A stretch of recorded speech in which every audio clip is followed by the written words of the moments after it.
rule expanding overtime pay to 4.2 million workers has been finalized by the U.S. Labor Department. The rule affecting salaried workers raises the income threshold for overtime eligibility from $23,660 to $47,476 per year. Now, the rule change is allowed under the Fair Labor Standards Act, which was designed in part to protect workers from being worked long hours without overtime pay. In 1975, 60% of salaried workers qualified for overtime, but inflation and a weakening of the labor protection under George W. Bush has led to just 7% of salaried workers getting overtime today. The new rule takes effect December 1st. As a citizen, I don't ever want to give up my rights to a trial by jury or to my judicial system, period. Former WeWork employee Tara Zoomer on why she's fighting back against a forced arbitration agreement imposed on WeWork employees. When Tara refused to sign the waiver of her legal rights, WeWork fired her. So she's fighting that firing and other alleged violations of labor law by WeWork. She says she is determined to do all she can to continue to fight to assert her labor rights and her right to recourse in the judicial system. By signing this, you're giving away your ability to fight back later, really. And this is just a privatization of the court system, ultimately, which is terrifying words to put together and say. But that's really what's happening out there. So I urge everyone to just fight back and stand up for yourself. Also talk to each other. It's really important. I've found there are still other employees that I'm still helping that are former employees from this company as well, and we've done it together. Forcing employees to sign arbitration agreements, waiving their rights to class action lawsuits and other judicial due process is emerging as a huge issue for workers.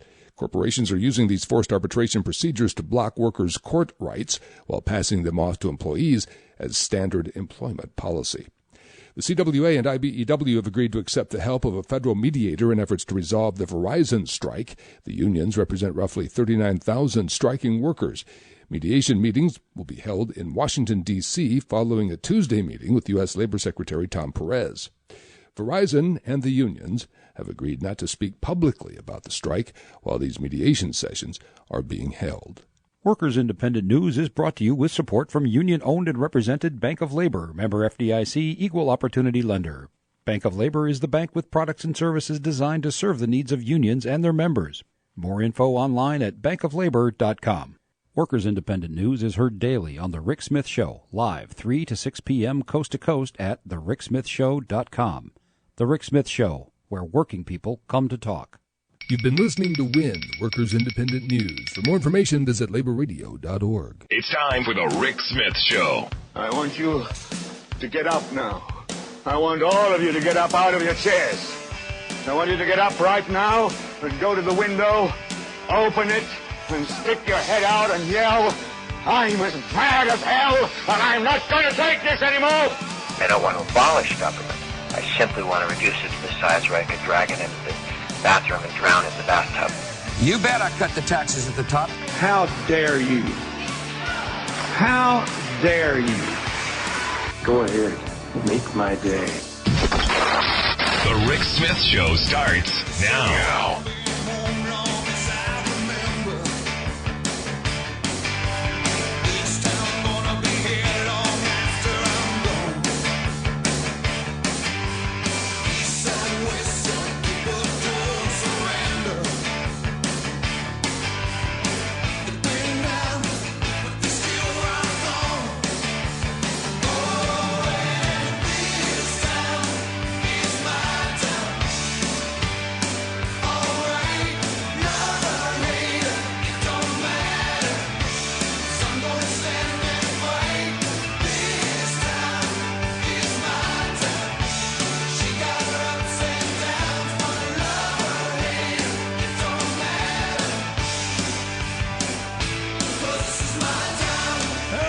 Welcome, brothers, sisters, working class heroes. This is the Rick Smith Show.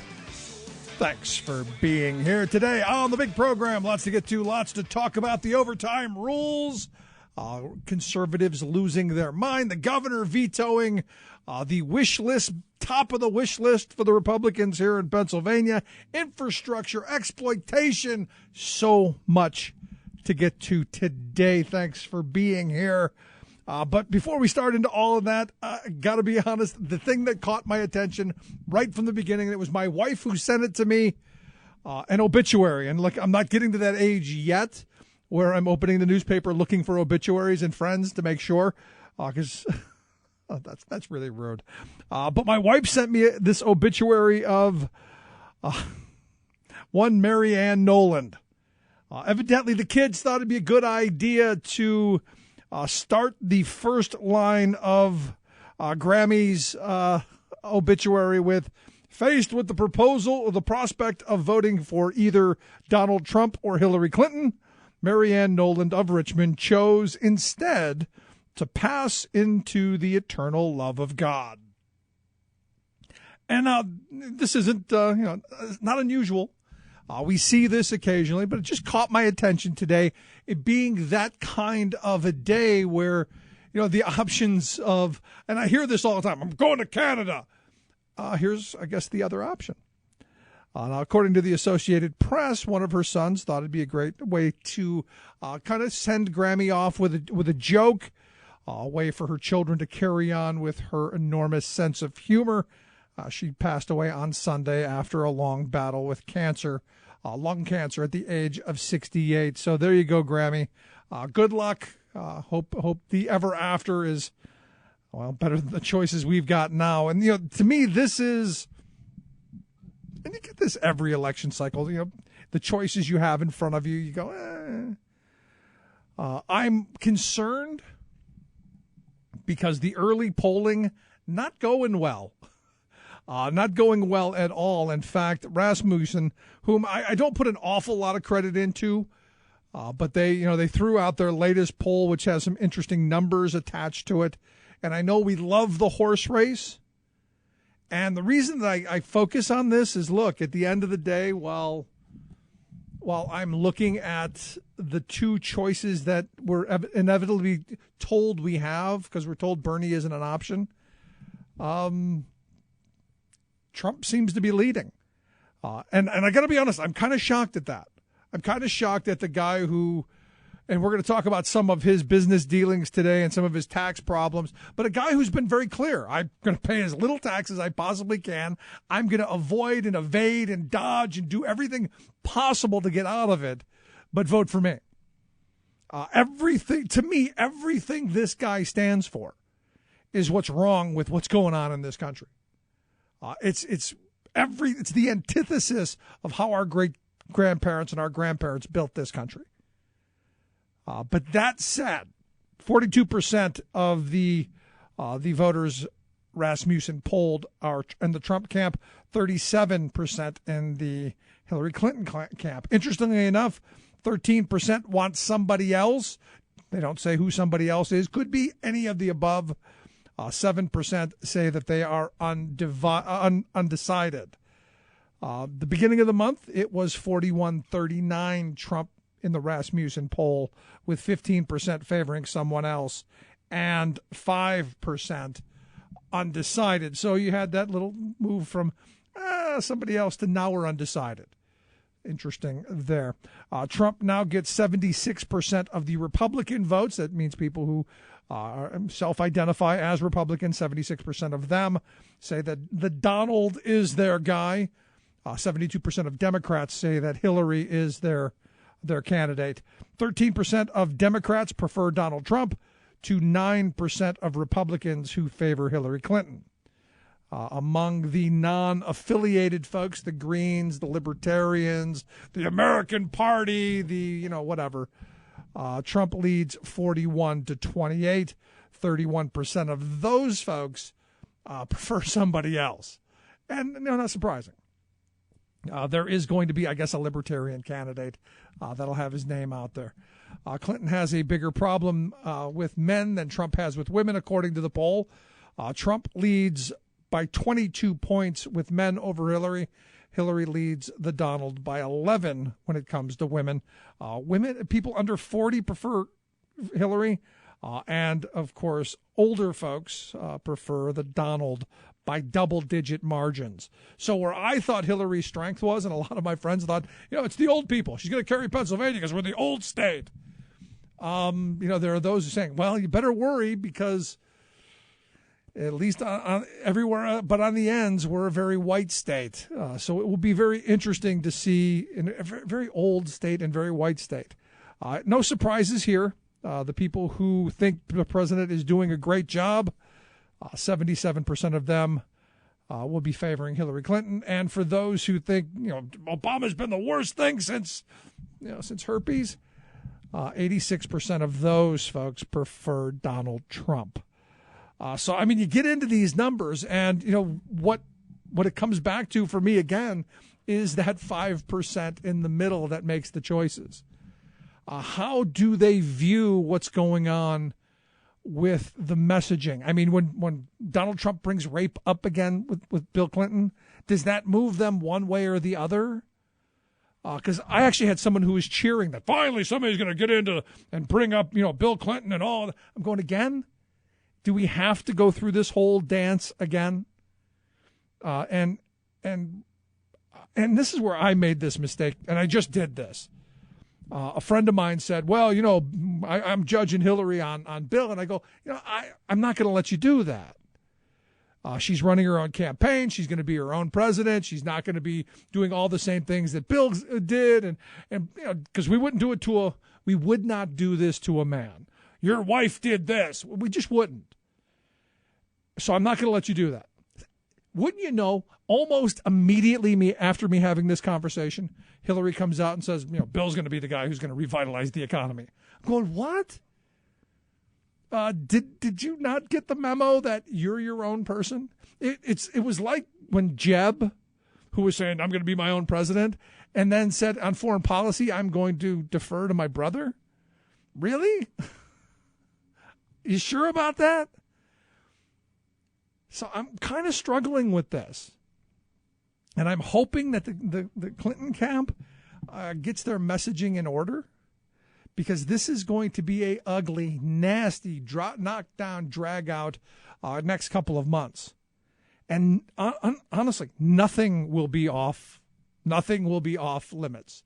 There will be no taboo here. There's none of that. And it's gonna get really ugly. Which I guess, if that's what your thing is, this is going to be the ultimate blood sport. Maybe it'll bring some more people to it. Who knows? Anyway, today on the program, I'm going to talk a little bit about the Verizon strike that's going on. Some good news coming out of D.C. They're talking. So when we come back, we're going to talk about what is it they're talking about. And maybe this comes to an end. Maybe, just maybe, some really good things could come out of this, like keeping jobs in the U.S., and the bigger one that I don't think anybody's really talking about other than this guy right here, the fact that I still want copper lines going into everyone's home. I don't buy into the wireless stuff. Because understand, you remember when Ohio and parts of New York and parts of Pennsylvania all lost power for, what was it, like a month a couple years ago? You know what still worked? The phone going to their house. You know what didn't work? The dead battery of their wireless phones. Just kind of a thought maybe we should think about. Maybe. Something I definitely think we should be talking about.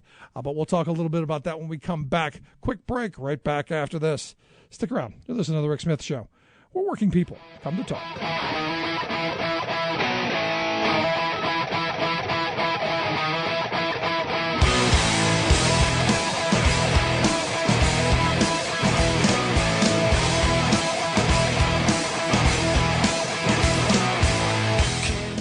I'm Rick Smith, and this is Labor History in 2. On this day in labor history, the year was 1989. That was the day that black author and Marxist theorist C.L.R. James passed away. James was born in Trinidad, at the time a Caribbean colony that was part of the British Empire. His father was a school teacher. James became a leading intellectual on the subject of black liberation. His most famous work, The Black Jacobins, tells the story of the 1791 Haitian Revolution, when enslaved black Haitians successfully overthrew French colonial rule. James was a frequent contributor to Labor Action, a Marxist journal produced in New York from 1940 to 1958. He wrote about the struggles of black workers. He often penned fiery language. For example, in 1941, James wrote an article imploring black workers not to cross the picket line during a strike against the Ford Motor Company in Detroit. Ford had a reputation of hiring black workers at a time when many employers discriminated in their employment practices. But James warned his readers that the Ford company was no friend to the worker and that the company was attempting to use race to keep its workforce divided. James wrote, quote, "Ford is one of the most dangerous enemies of labor who exist in this country. This enemy of society has been laying a train of race hatred in Detroit and is now about to touch it off. The organized working class movement and the Negroes will have to fight hard and long to check and frustrate and defeat this sinister plot. This will be no easy fight." In other articles, James also used his pen to call out labor unions for not including black workers and to call for the unification of black and white workers in their struggle. Labor History in 2 brought to you by the Illinois Labor History Society and The Rick Smith Show. For more information, go to laborhistoryin2.com. This is the Media Matters Minute. I'm Coleman Lowndes. The Fox News PR machine's latest attempt to brand host Megyn Kelly as an independent rising star with a reputation for asking tough questions fell short as her primetime interview with Donald Trump was criticized by media critics as fluff. New York Times TV critic James Ponier-Wozik tweeted, quote, "It's not fair to say Megyn Kelly threw Trump softballs. That would imply her questions were substantive, but soft. All she threw was air balls." And CNN analyst Bill Carter tweeted, quote, "If it had been any softer, it would have come on a cone with a swirl." Kelly also chose to not confront Trump's offensive Twitter comments about her after she challenged him during a Fox News debate in August of last year. The Washington Post's Eric Wemple tweeted, quote, "So now Kelly is yucking it up with Trump about his hate tweeting? Am I really seeing this?" Wemple called it, quote, "downright scandalous that Kelly avoided the issue, instead choosing to promote her upcoming book, which she claimed will have more details about her experience with Trump. For more on this and other stories, please visit MediaMatters.org. Chances are, when you took a shower this morning, an AFSCME member made sure that water was clean. When you drove to work, an AFSCME member maintained the road. When you rode an elevator, an AFSCME member inspected it. I'm David Philman, Executive Director of AFSCME Council 13, the American Federation of State, County, and Municipal Employees. AFSCME members enforce regulations, keep prisoners behind bars, take care of patients, protect the environment, and more. The work isn't glamorous, the salaries aren't high, but AFSCME members serve the public in every aspect of our daily lives. Chances are, you'll never see that AFSCME member working in a sewage plant, diving underwater to repair a bridge, or answering a 911 call. But aren't you glad they do? For more information, visit AFSCME13.org. We are AFSCME. We make Pennsylvania happy! We're not in this fight alone. This fight isn't just about Verizon, but about all the corporate greed in this country. You are done. We are here to put you down. Every last one of you corporate executives taking and raping from the average person. We are the working class. We are the 99%. We are the majority. You will not beat us. You will not win. We're not gonna take it. Hell, we ain't gonna take it. Oh, we're not gonna take it anymore. Welcome back to the Rick Smith Show. Check out the website, thericksmithshow.com. So earlier today, Bobby Scott, ranking member of the House Education and Workforce Committee, he and 87 other members of Congress issued a joint statement regarding the Verizon strike and the ongoing labor negotiations. They said basically they applaud Verizon's success.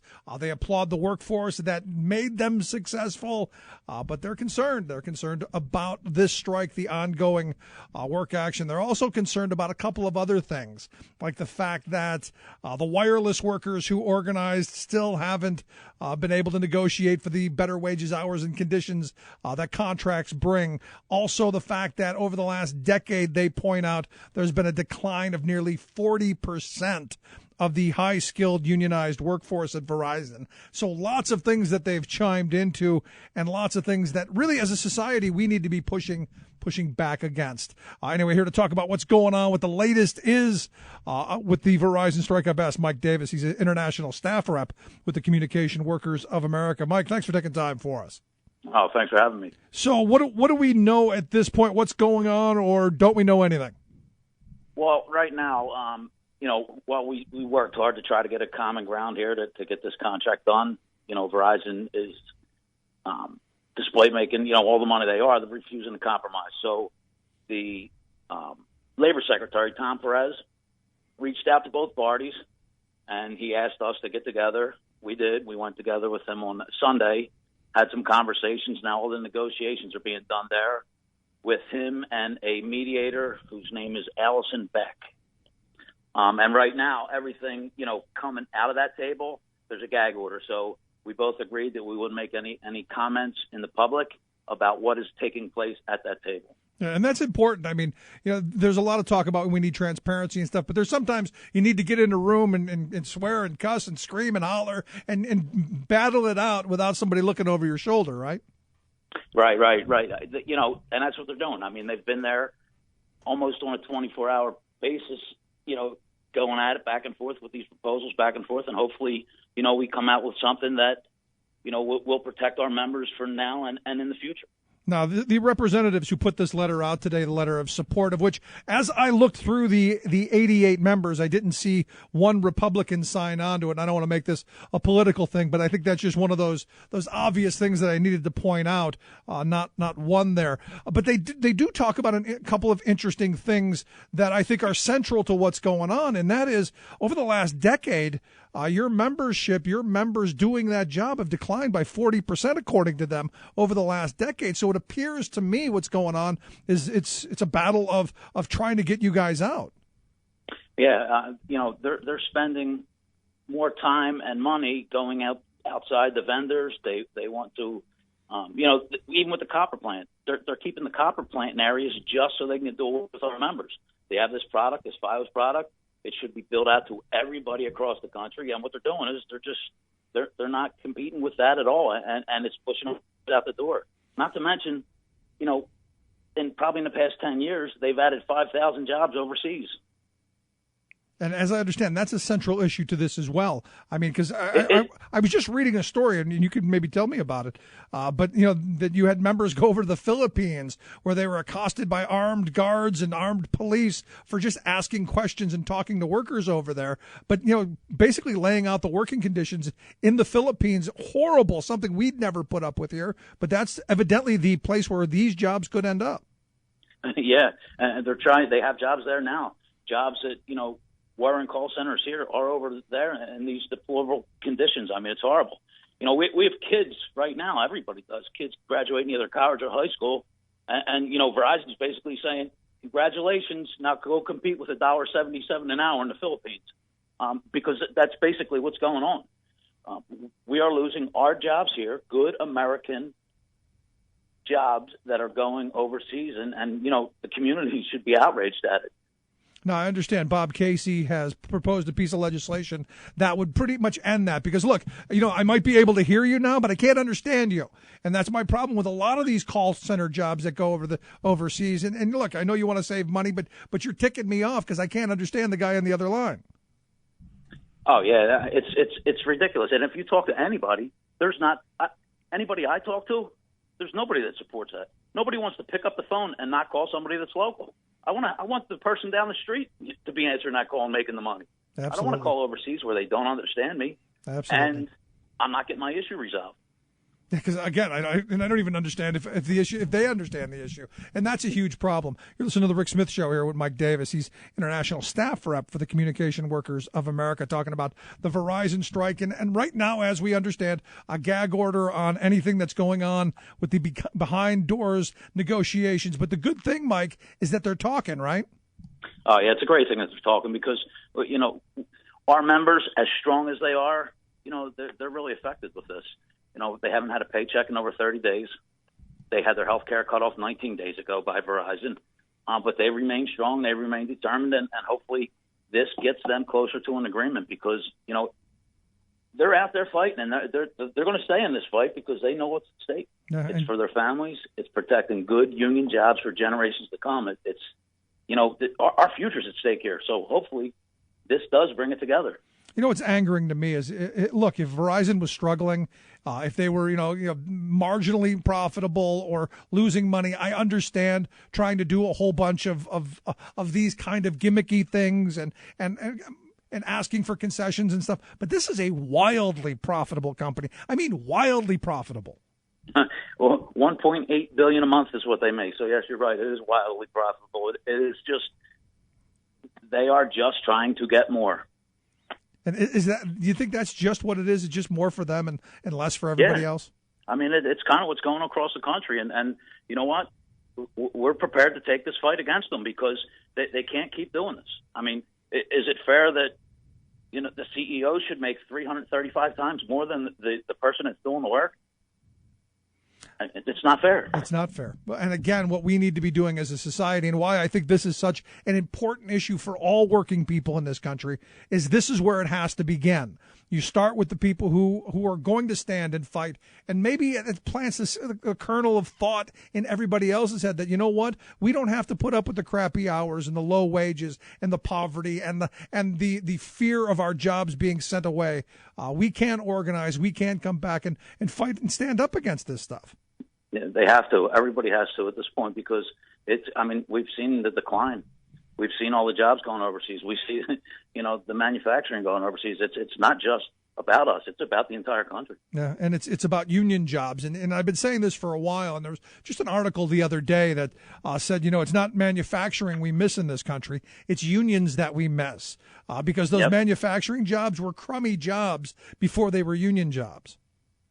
No, it's good working class jobs that can support a family is what we need in this country. Absolutely. Let me ask you about this because this is something that's come out of this that I had known about, months prior to the strike, and that's it seems and it appears that Verizon didn't want to build out their copper network. Evidently, this FiOS is fantastic if you can be in an area where they actually have it.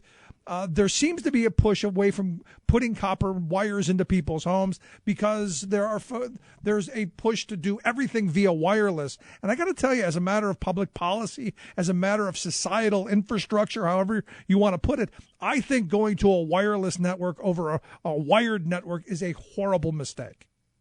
Yeah, I agree with you. And I think that you won't get many people other than Verizon and these big companies to say that. But it's easy to hand somebody a phone and put them in the house and say, here, this is wireless. I mean, when you have a bulletproof cable come into your house, almost bulletproof, whether it's fiber or copper, and you want to dial 911 or anything else, that call's going out.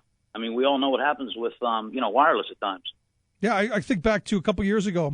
I grew up in Cleveland, and my family had no power because the whole region was out of power. If you remember that power outage we had, it was like almost a month. Their cell phone didn't work because it was dead. But you know what did work? That copper line into their house. Yeah, because the other side of the plant, there's batteries to make sure it does work. So even if the power goes out, there's batteries controlling, the central offices that sends that signal.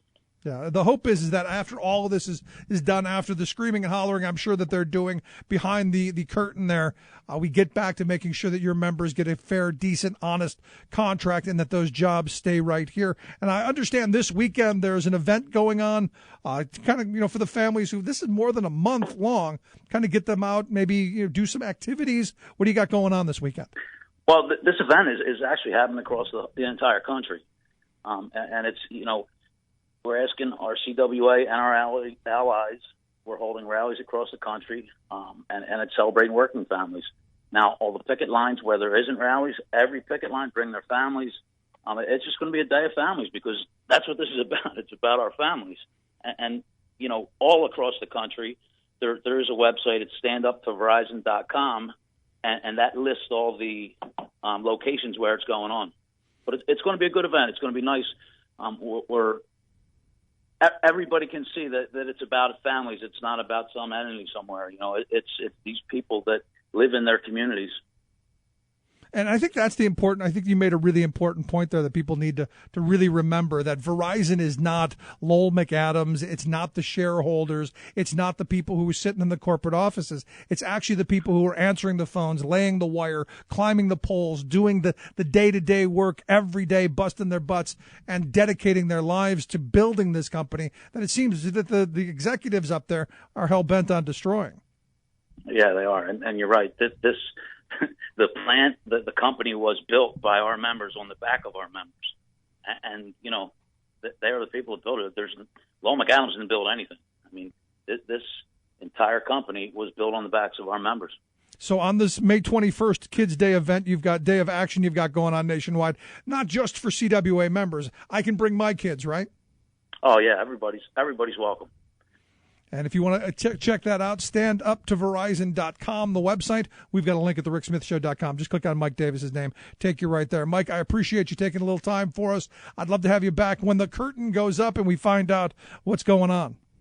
I'll definitely come back, and I appreciate you having me on. Great talking with you, Mike Davis, international staffer up with the Communication Workers of America. Quick break, right back with your thoughts. 1-888-520-RICK, 1-888-520-7425. This is The Rick Smith Show. We're working people. Come to talk. Drowning in crafted lies. Save the USA and resume the ties that bind. Stop taking all our money and shipping it offshore. Job you're in the good for. Saving work in America, one show at a time. The Rick Smith Show.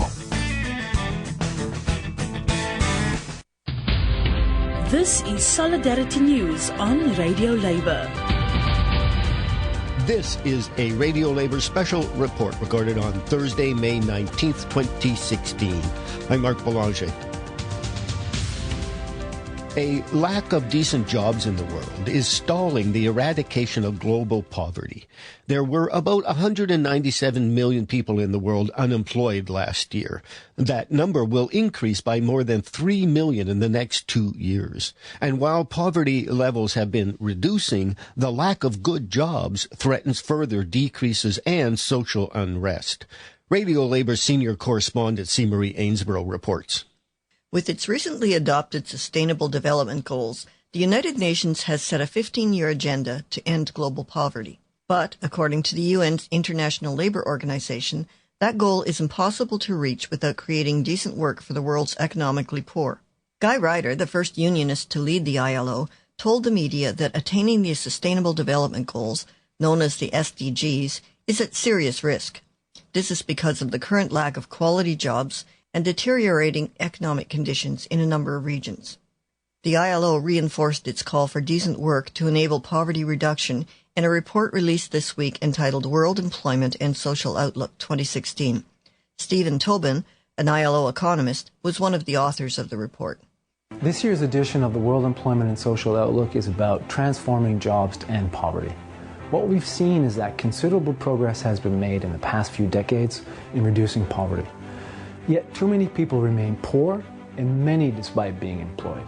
In fact, close to 2.5 billion people remain in poverty, and lifting everyone up to the moderate poverty threshold of $3.10 per day would cost close to $10 trillion between now and 2030. That may sound like a lot, because it is.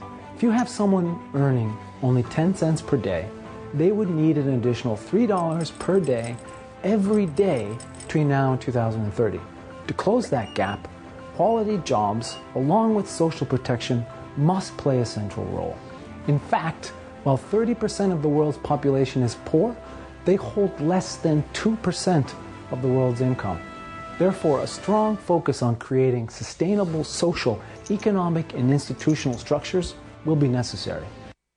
A major problem in eradicating or even reducing poverty is that many people are in fact employed, but in low-paying jobs. They are part of the world's working poor.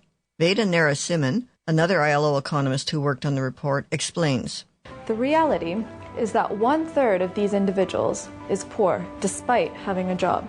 The problem is that the jobs they have don't pay much, if anything at all, and very few of them have access to social protection. We need to ensure that international labor standards are enforced and are able to reach those most vulnerable to poverty, people such as unpaid family workers and those in the informal economy. Informal work is when people are employed in the so-called gray economy, where they are not part of an enterprise.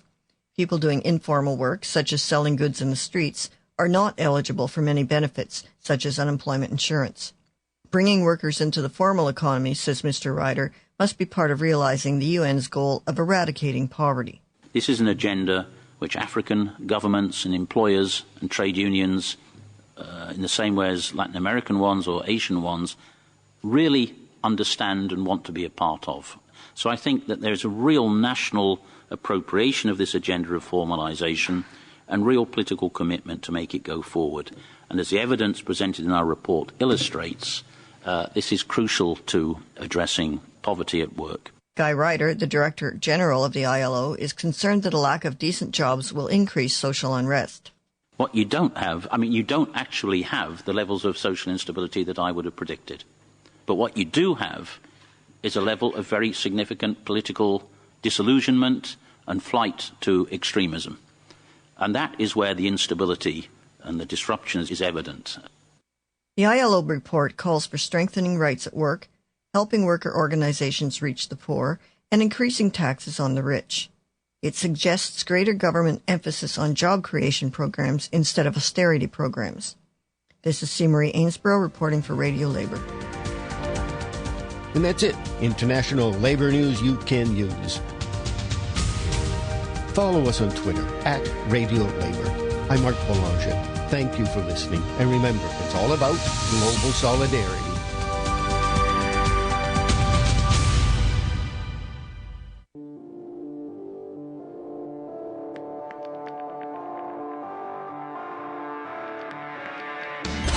Demanding the super rich to pay their fair share for once.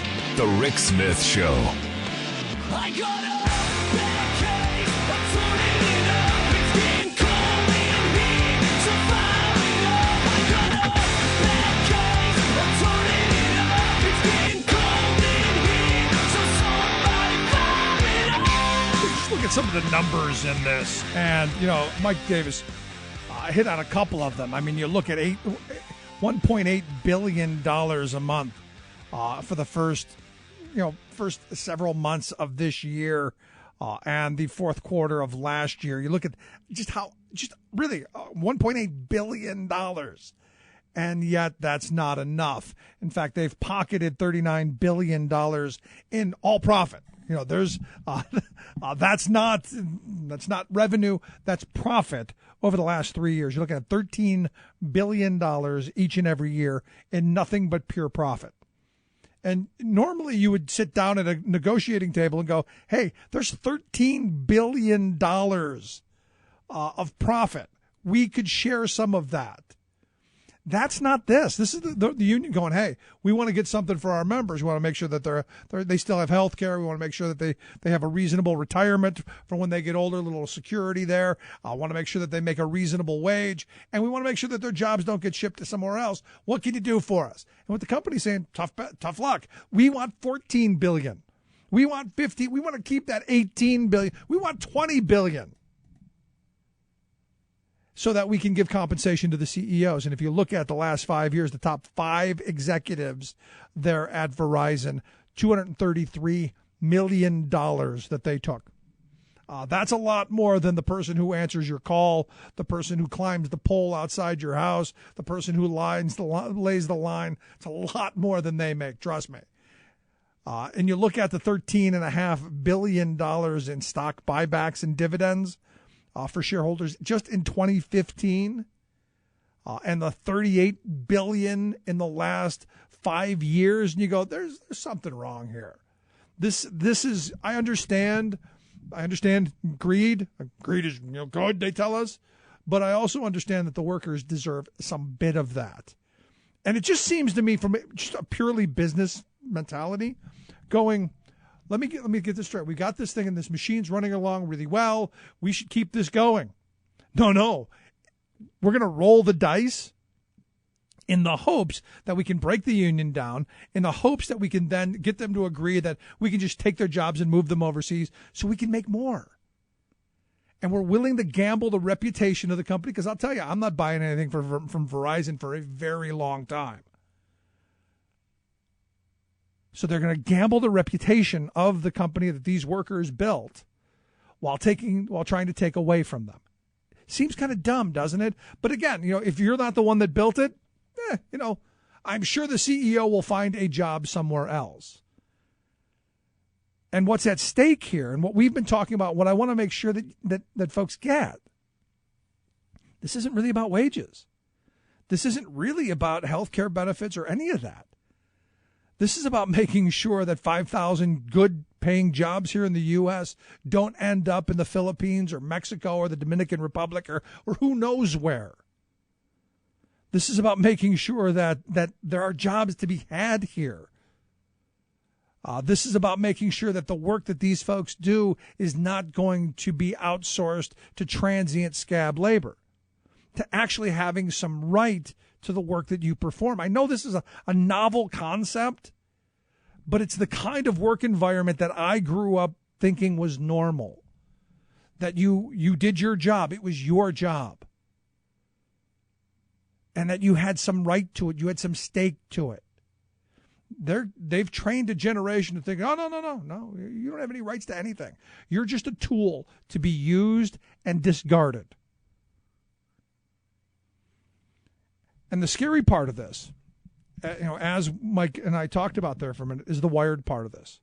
There's been a movement here in Pennsylvania, and there's a bunch of hearings and a bunch of, legal goings on to not require them to any longer maintain copper wires and copper wires coming into every house. So if you still have a landline phone into your house like we do, and I won't give it up, I'll pay the $30 a month just to have it, because the second you say no more, from the way I get this and the way they want to go, the second you go, we're going to get rid of our wired phone.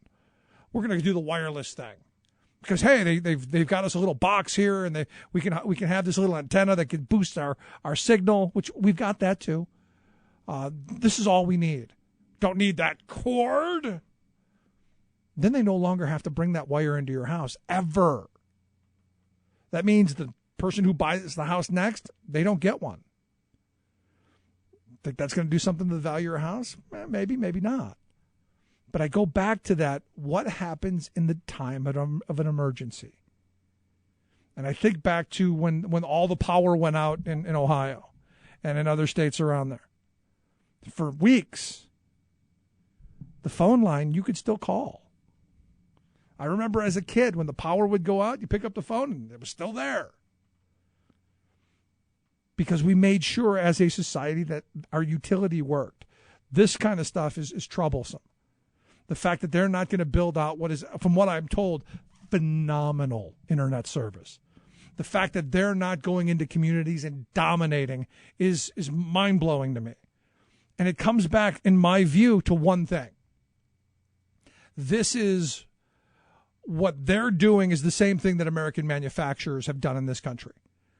They moved over to China. Wages are coming down. Now they're coming back. You depress the market. You destroy the wages, the conditions. You make it a transient workforce. You make it a poverty workforce. Then you bring it back. My view on this is they're going to continue to let things falter. The unionized side of things falter. They're not going to invest in it. They're not going to build it out. They're not going to do any of that. So they can turn around and say, see, the union destroyed it. It's the union's fault. They made us do this.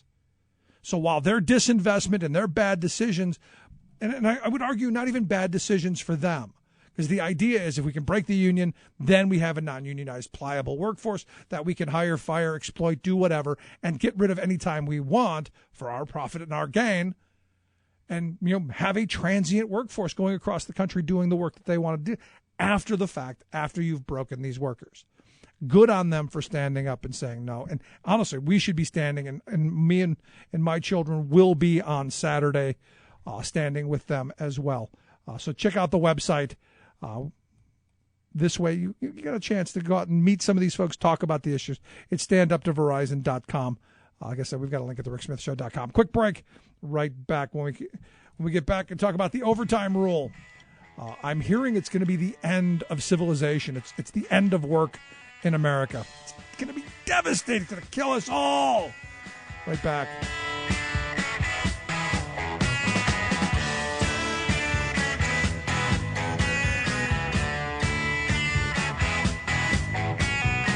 Controversial, thought-provoking, opinionated. Rick Smith. Have you had your minimum daily requirement of nanos today? Nanomaterials, that is, manufactured or natural substances that are broken down in high-tech facilities to be teensy-tiny molecule-sized particles. Don't look for them on the ingredient list of food packages, because the big corporate processors of our edibles don't want us to know that their goodies include these minuscule, mysterious things that, when ingested, go to places in the body that regular foodstuffs don't directly enter, such as straight into your cells. There's been precious little research on the human health impacts of nanos, though studies have shown them having unpleasant effects on mice. Also, our food regulators have flatly and ominously said they don't have enough information even to evaluate the safety of nanomaterials. So why are they popping up in processed foodstuffs? No one is talking, except a few anonymous food manufacturers who express enthusiasm for the ability for the whatever they are to make processed foods seem creamier and to brighten food colors.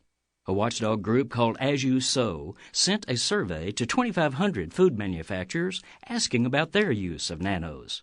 A whopping 26 responded, only 14 of which claimed not to use the things.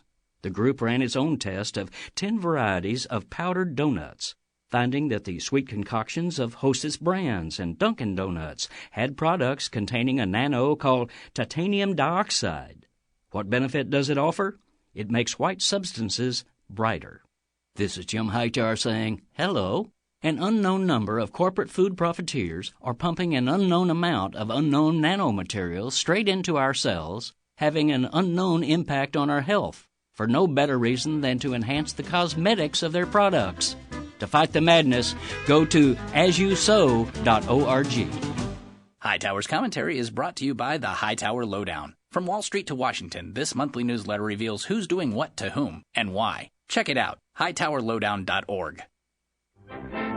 From United Nations headquarters in New York, this is your World in 2 Minutes. I'm your host, Luke Vargas, for Talk Media News. The Zika virus is actively spreading in 47 countries, according to the CDC.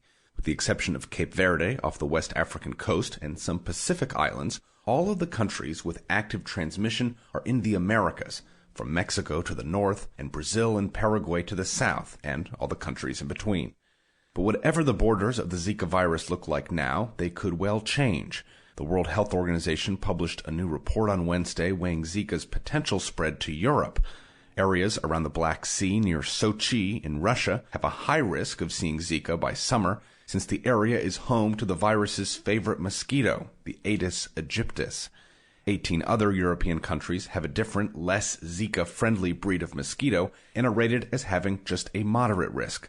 You could avoid Zika altogether in Europe by heading to Iceland. The island has a large population of black flies, but no mosquitoes. And for a while there, it looked like the Islamic State had breached the NATO frontier. Earlier this year, Islamic State fighters in northeastern Syria began firing across the border and hitting the Turkish town of Kilis. Kilis was, several years back, a safe rest stop for Western journalists in Syria, but that ended quickly. More than 20 residents were killed by Islamic State fire, many more injured, buildings were destroyed. The Turkish armed forces, meanwhile, only hit back with ground artillery. It was Turkey that shot down a Russian jet near the border last year, but it's Turkey's air force that's now leery about venturing too close to Syria. Funny how these things work. Well, Turkey has caught a break, and Islamic State attacks have reportedly stopped now for several weeks. At least for the time being, NATO's frontier border is holding. For more global news headlines, visit TalkMediaNews.com. Taxes too high, wages too high. We're not going to be able to compete against the world. I hate to say it, but we have to leave it the way it is. People have to go out, they have to work really hard, and they have to get into that upper stratum. Everything's raising but the wages. Everything's raising but the wages. Gasoline, groceries, and our wages. Well, I guess you could have sang that song yesterday, but as I understand today, the wages for the people who we give the shiny badges that say manager on it, but work them for like 100 hours a week for $23,660, well, their wages are going to go up, and it's got the Republicans losing their ever-loving freaking minds. Paul Ryan doing backflips in the aisle, saying it's going to be devastating to the economy, it's a job killer, and blah, blah, blah, blah, blah, blah. But the Keystone Research Center, our friends, have put out a new report saying that, you know what, about 500,000 workers here in the Commonwealth are going to get a raise, and this is going to help. And here to talk a little bit about it, I've asked Mark Price, labor economist there at the wonderful Keystone Research Center. Mark, thanks for taking time for us. Oh, Rick, it's always a pleasure to be here. So the end, I'm told. This is the end of work in America. Yes, capitalism is dead. Full communism begins on December 1st. Yes. Yes. We're all going to begin sharing underwear. No. Oh, we lost you. Okay. No. There's a lot of things I'm on board with, not that. But well, perhaps we exaggerate a bit. Now they're pointing to this number. They're saying $47,476 is just way too much, Mark. Way too much. I know, it's criminal. Actually, the threshold, if it was still what it was back in 1975, the threshold today would be $52,000. So, and what the president has proposed and what the final rule will be is it's going to raise it all the way up to $47,000. So we don't even quite make it all the way back up to where the threshold used to be. So, these sort of claims, it's very similar, as your listeners know all too well, to the minimum wage debate. Oh, this is terrible. It's just, how dare you? Entry-level people shouldn't earn this. Well, the reality is these were what the thresholds used to be in the economy. And it was an economy that performed much better, had better job growth, better wage and income growth for lots more people. And that's what the president's proposing. We go back to a situation that's quite similar, although still somewhat below what it was in 1975. But, who are the people that are getting these raises? I would argue the woman I talked to the other day who is a manager at one of the McDonald's who's making like $28,000 a year, working 100 hours a week. I would say she's probably one of the people that should be really happy about this, but she didn't seem thrilled with it. Well, you got to be careful, especially when you're talking to a radio host.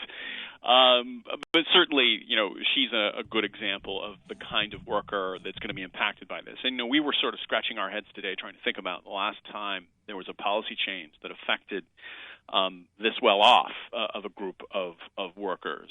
We're talking about people, they're being paid salaries, so they're not being paid hourly, somewhere between $23,000 and $42,000 a year, and these folks are most likely going to see a bump up in pay as their managers make really what is a cost-benefit calculation, right? Your choice is raise the pay for this worker to get them over the threshold so you can continue to work them for overtime and 60 hours a week, or find some other staff to pick up some of their duties so they're not working overtime. And I think, we'll see a combination of both those things. We'll see some employers bringing on additional staff, and we'll see some employers just boosting pay to get people over the threshold so they no longer qualify for overtime and they can keep working them.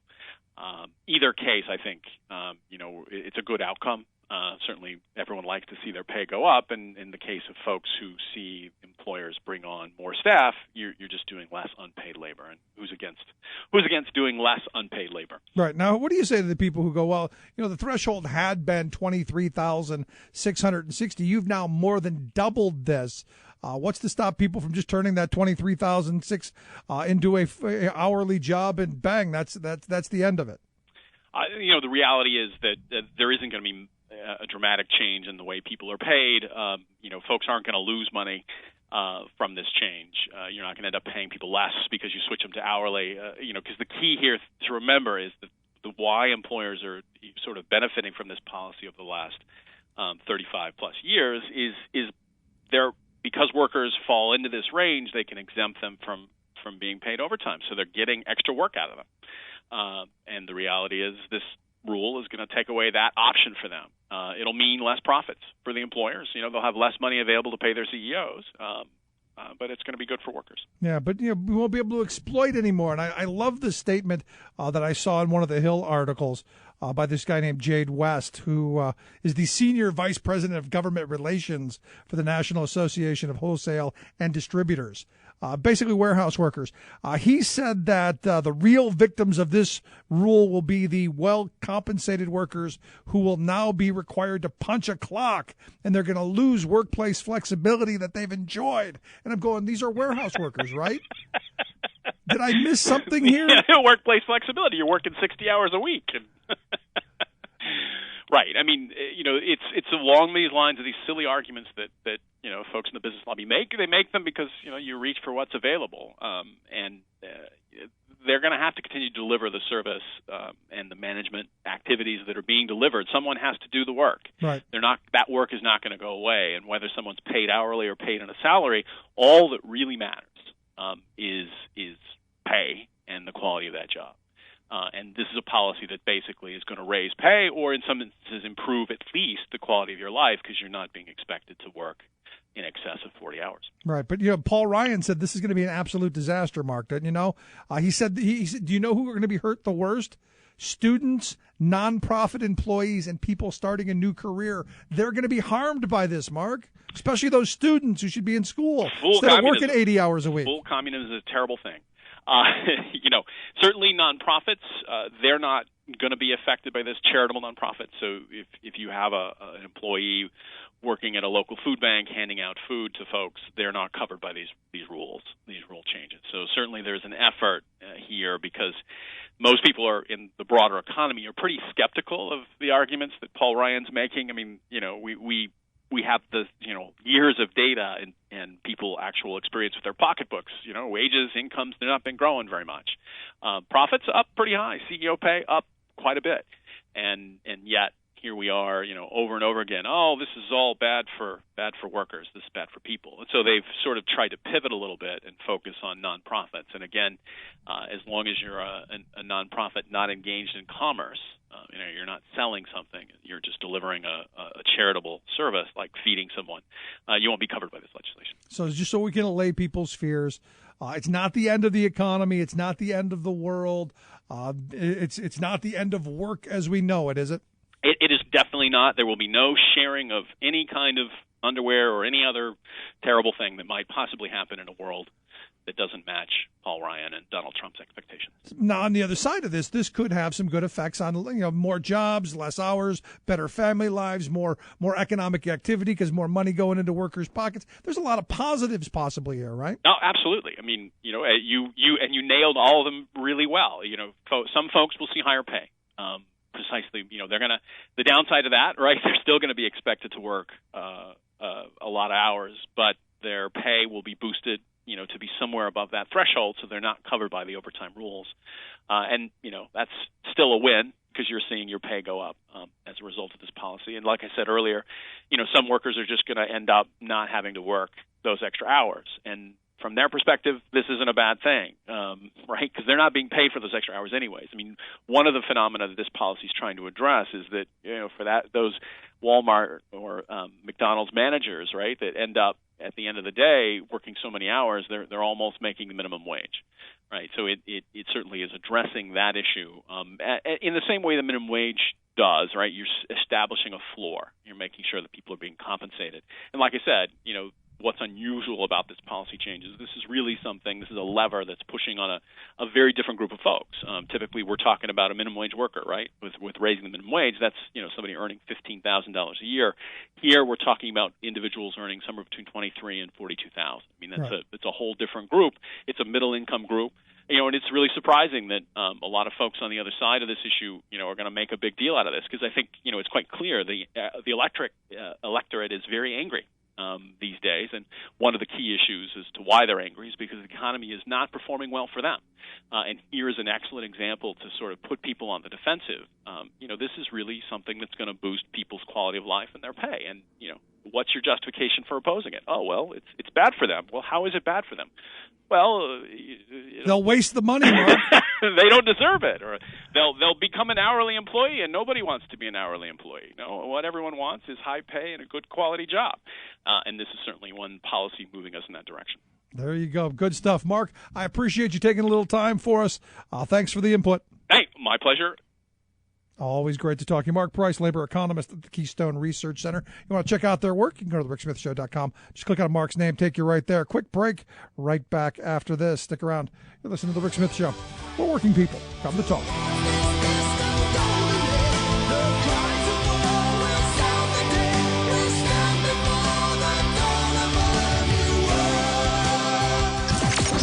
Radio of, for, and by we the working people. The Rick Smith Show. You're listening to The Rick Smith Show. For more information, go to thericksmithshow.com. If you've missed any portion of the program, you can download the podcast at thericksmithshow.com. You're listening to WIN, Workers Independent News, a production of Diversified Media Enterprises. I'm Doug Cunningham. A new labor rule expanding overtime pay to 4.2 million workers has been finalized by the U.S. Labor Department. The rule affecting salaried workers raises the income threshold for overtime eligibility from $23,660 to $47,476 per year. Now, the rule change is allowed under the Fair Labor Standards Act, which was designed in part to protect workers from being worked long hours without overtime pay. In 1975, 60% of salaried workers qualified for overtime, but inflation and a weakening of the labor protection under George W. Bush has led to just 7% of salaried workers getting overtime today. The new rule takes effect December 1st. As a citizen, I don't ever want to give up my rights to a trial by jury or to my judicial system, period. Former WeWork employee Tara Zoomer on why she's fighting back against a forced arbitration agreement imposed on WeWork employees. When Tara refused to sign the waiver of her legal rights, WeWork fired her. So she's fighting that firing and other alleged violations of labor law by WeWork. She says she is determined to do all she can to continue to fight to assert her labor rights and her right to recourse in the judicial system. By signing this, you're giving away your ability to fight back later, really. And this is just a privatization of the court system, ultimately, which is terrifying words to put together and say. But that's really what's happening out there. So I urge everyone to just fight back and stand up for yourself. Also talk to each other. It's really important. I've found there are still other employees that I'm still helping that are former employees from this company as well, and we've done it together. Forcing employees to sign arbitration agreements, waiving their rights to class action lawsuits and other judicial due process is emerging as a huge issue for workers. Corporations are using these forced arbitration procedures to block workers' court rights while passing them off to employees as standard employment policy. The CWA and IBEW have agreed to accept the help of a federal mediator in efforts to resolve the Verizon strike. The unions represent roughly 39,000 striking workers. Mediation meetings will be held in Washington, D.C., following a Tuesday meeting with U.S. Labor Secretary Tom Perez. Verizon and the unions have agreed not to speak publicly about the strike while these mediation sessions are being held. Workers Independent News is brought to you with support from union-owned and represented Bank of Labor, member FDIC, equal opportunity lender. Bank of Labor is the bank with products and services designed to serve the needs of unions and their members. More info online at bankoflabor.com. Workers Independent News is heard daily on The Rick Smith Show, live 3 to 6 p.m. coast to coast at thericksmithshow.com. The Rick Smith Show, where working people come to talk. You've been listening to WIN, Workers Independent News. For more information, visit laborradio.org. They want to wrap the kids around themselves and say it's about the kids, and it's not. We have 180,000 teachers in the state of Pennsylvania. If we laid off 10% of the teachers in Pennsylvania, we'd never miss them. I am the eye in the sky, looking at you. I can read your mind. I am the maker of rules, dealing with fools. I can cheat you blind. Yes, Mr. Eye in the Sky there, Chopper Scott Wagner.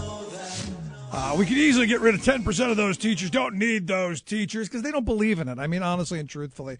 And this legislation that they rammed through this, and you got to love the language. You got to love the words that they use. Protecting Excellent Teachers Act. Oh, because we care so much, because we get rid of 10% of them and nobody would miss it, of course. Fortunately, yesterday, the governor vetoed this trash piece of legislation. But here to talk a little bit about it, I've asked Jerry Alexiak. He's the president of the Pennsylvania State Education Association. Jerry, thanks for taking time for us. Thank you, Rick. And I have to go get my blood pressure meds. You've raised my blood pressure after hearing that comment again. No, I think it's important that we remember what people like Wagner have to say and what their real views on education and teachers really are. Mm-hmm. Just cut 10%, just like that, and everything would be fine. Because I look at this legislation, and, while the wording is nice, we want to protect excellent teachers, this is not what this does. Not at all. It's open season on teachers that are experienced. And in what other profession would you want people that are not experienced dealing with particularly your children? It just makes no sense. It doesn't. The other thing that astounds me is that they want to furlough bad teachers. We don't want to furlough bad teachers. We want to get rid of bad teachers. And there is a process in place for that. When you're furloughed, you have recall rights. We don't want those bad teachers. If they're out there, let's do what we can do within the due process that we have, as the governor said in his veto message, and do the things we need to do to improve our teaching profession. This does nothing for kids, nothing for communities. It's just another attack on the professionalism of our teachers. But didn't you know, Jerry, all teachers are bad teachers in their view? I mean, I really believe that because I've never heard them say a good thing about a teacher. Well, occasionally they'll slip that in, particularly if, their kids go to public school or what my favorite is when they say, well, the teachers are okay, but it's their unions that are bad. And, here I am, the president of the union, and I had 32 years of classroom experience. I was a special ed teacher. I worked with kids that came through family court. I worked with kids with emotional problems, behavioral problems. And apparently that I'm not a real teacher. I'm a union guy. Sad stuff. Let's get into this a little bit, this Protecting Excellent Teachers Act. I understand this is the baby of my representative, Stephen Bloom, who always seems to be on the extreme side of everything. What is this? What would this do? Well, it would allow teachers to be furloughed based on test scores. And aside from being, at the same time that both sides of the aisle are saying we've got to cut our reliance on these standardized tests, we're dealing with a piece of legislation where people could lose their jobs based on the results of standardized tests. The tests were designed, and I don't want to get too scientific, but when you design a test, particularly a standardized test, it needs to be valid, it needs to be reliable, it needs to measure what it says it's measuring, and the tests that are used right now in Pennsylvania are not designed at all as an evaluative tool. That's not what they are designed to do. And to use them like that, it's insulting, and it really makes no sense. And it seems to me it's something that could be manipulative. Oh, absolutely. That if I don't like Jerry Alexiak, I just give him a whole bunch of kids who I know are never going to pass the test, and this way, no matter what he does, it's not going to matter. Right, and again, the students that I wanted to work with and voluntarily worked with would never do well on these tests. And why would someone, an experienced teacher with the background that I brought to the work I did, why would I want to work with kids that struggled taking tests? They were very bright students. They were bright. They had other issues that got in the way of them doing well on tests. And I at the top of our local pay scale, and with the test results that my students would get, I'd be the first one out the door. Yeah, and the pay scale to me seems to be where he really wanted to go with this, so that you could get rid of the higher paid teachers, and we end up with first and second year teachers all over the place. Right, and there, again, as you as you said, there's that assumption that all teachers are bad, but especially, those old teachers that are just putting their time in. People can't. If there are people doing that, there aren't many. You can't do this job and just go through the motions. The kids won't let you. And it's so insulting at one level, and it's not going to do from a practical point of view. Even if the tests were perfect in identifying who these bad teachers were, why would you want to recall them after you furloughed them? That's a good point. But here's the thing: what is it with this testing fetish? I mean, I know, and I know lots of people who were not good test takers. Sure. So what we're doing is we're putting everything into this one basket. I, for instance, was not a good test taker. Sure. I knew if we sat down and had a conversation, I could easily explain everything to you. But fill out the bubbles, I didn't do real well. And there are a lot of students like that, and a lot of situations. We just had our House of Delegates. We meet twice a year as an organization. We were in Philadelphia last week, and we have a dinner on one of those nights celebrating excellence, where we award community leaders and student leaders, individuals, for their contributions to public education. We always have entertainment. The entertainment we had that night was the Coatesville High School Gospel Choir, and they were amazing. They were just incredible. This group of kids who just very talented and very committed to what they're doing. And my first thought, and I said this to the group afterwards, how do you test that?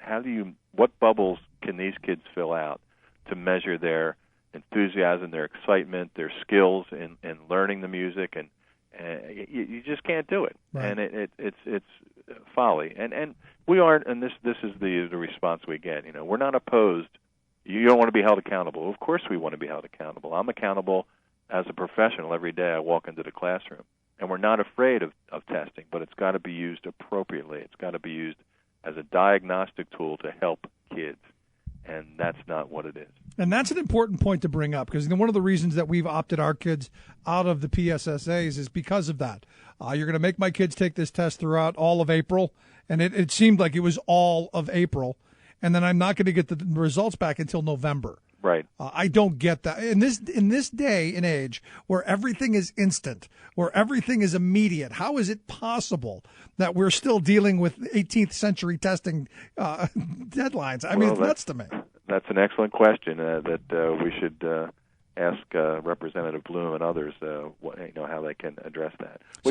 There is, I think, we're beginning to turn a corner, and very slowly, and it's a very large corner, but people are realizing that this is not the way to do it, and even at the federal level, the Every Student Succeeds Act is the now what used to be No Child Left Behind, and it to its credit, it gives the authority and the decision-making power back to the states primarily, and from what we're seeing across the street, both sides of the aisle are realizing that this testing is not the way to go. But at the end of the day, that's all fine, well, and good, but is the money going to come with it? Because, right. And I know you can't throw money at the problem. Money doesn't solve anything. But I got to be honest with you. In a lot of these school districts that I've heard from, money would help. Absolutely would help. And nobody wants to throw money at situations, but we need targeted, intelligent investments in our schools, particularly schools that are in the most need. We've just experienced 4 years under the current or the previous governor of serious cuts to public education, and instead of restoring that school funding and putting teachers back in the classroom and reducing class size and adding back the extracurriculars, things that we know work, we are dealing with things like the seniority bill. So we know what works. We've shared our PSEA has a document called Solutions That Work. We've shared it with the legislature, and some of it will require investments of real dollars, and that's what it is: investments in our kids and our communities. So let's get back to this act put forth by Bloom and vetoed, fortunately, by our governor. How much of this do you think was something that they really wanted? Because this looks like an ALEC piece of legislation to me. But more I look at it as one of those things that we'll be held hostage over when it comes to the budget negotiations here in the next couple of months. Right. Well, we've already seen, and when I said across the street, our building is across the street. That's what I'm referring to. I'm looking at the Capitol building right now, and I know yesterday or the day before. Some of the Senate leaders and House leaders had a press conference where they talked about this will become part of the budget process. I have no idea what the connection is between this misguided legislation and our next budget. It's ludicrous, but there it is. Well, to me, it seems like another one of those created bargaining chips that they put out there so that they can hold the governor hostage and ultimately hold the Commonwealth and taxpayers and our children hostage. And that's why it's important that the citizens of the Commonwealth start saying no. People say, well, what can we do? You can contact your legislators, and if your legislator is a pro-public education legislator, then contact the Speaker of the House, contact the majority leaders, contact the President Pro Tem of the Senate, and get them to make some changes in how they approach this.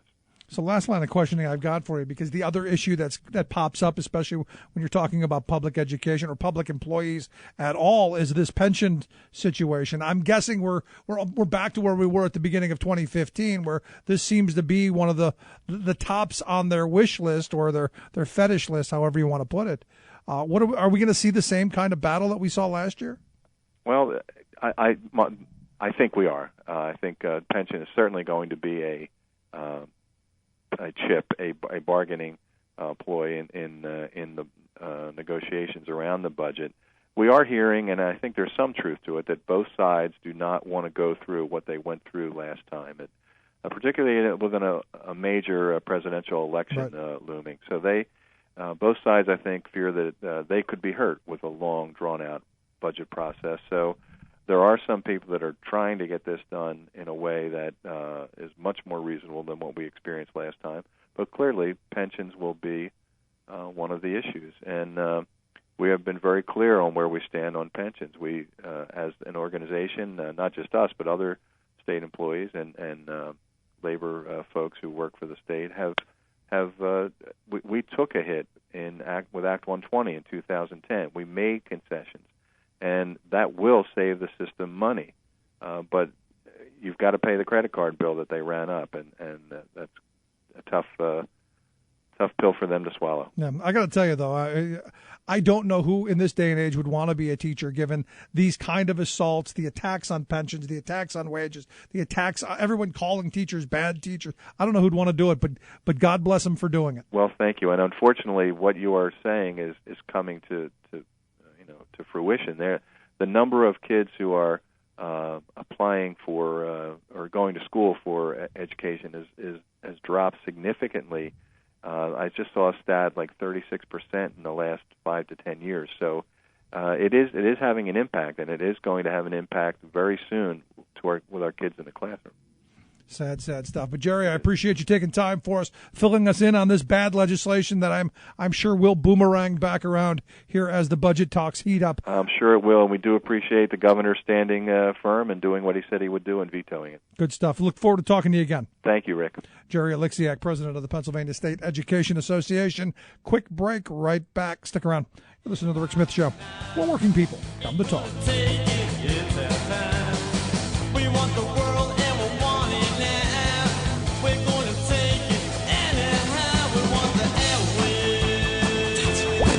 Not right wing, just right.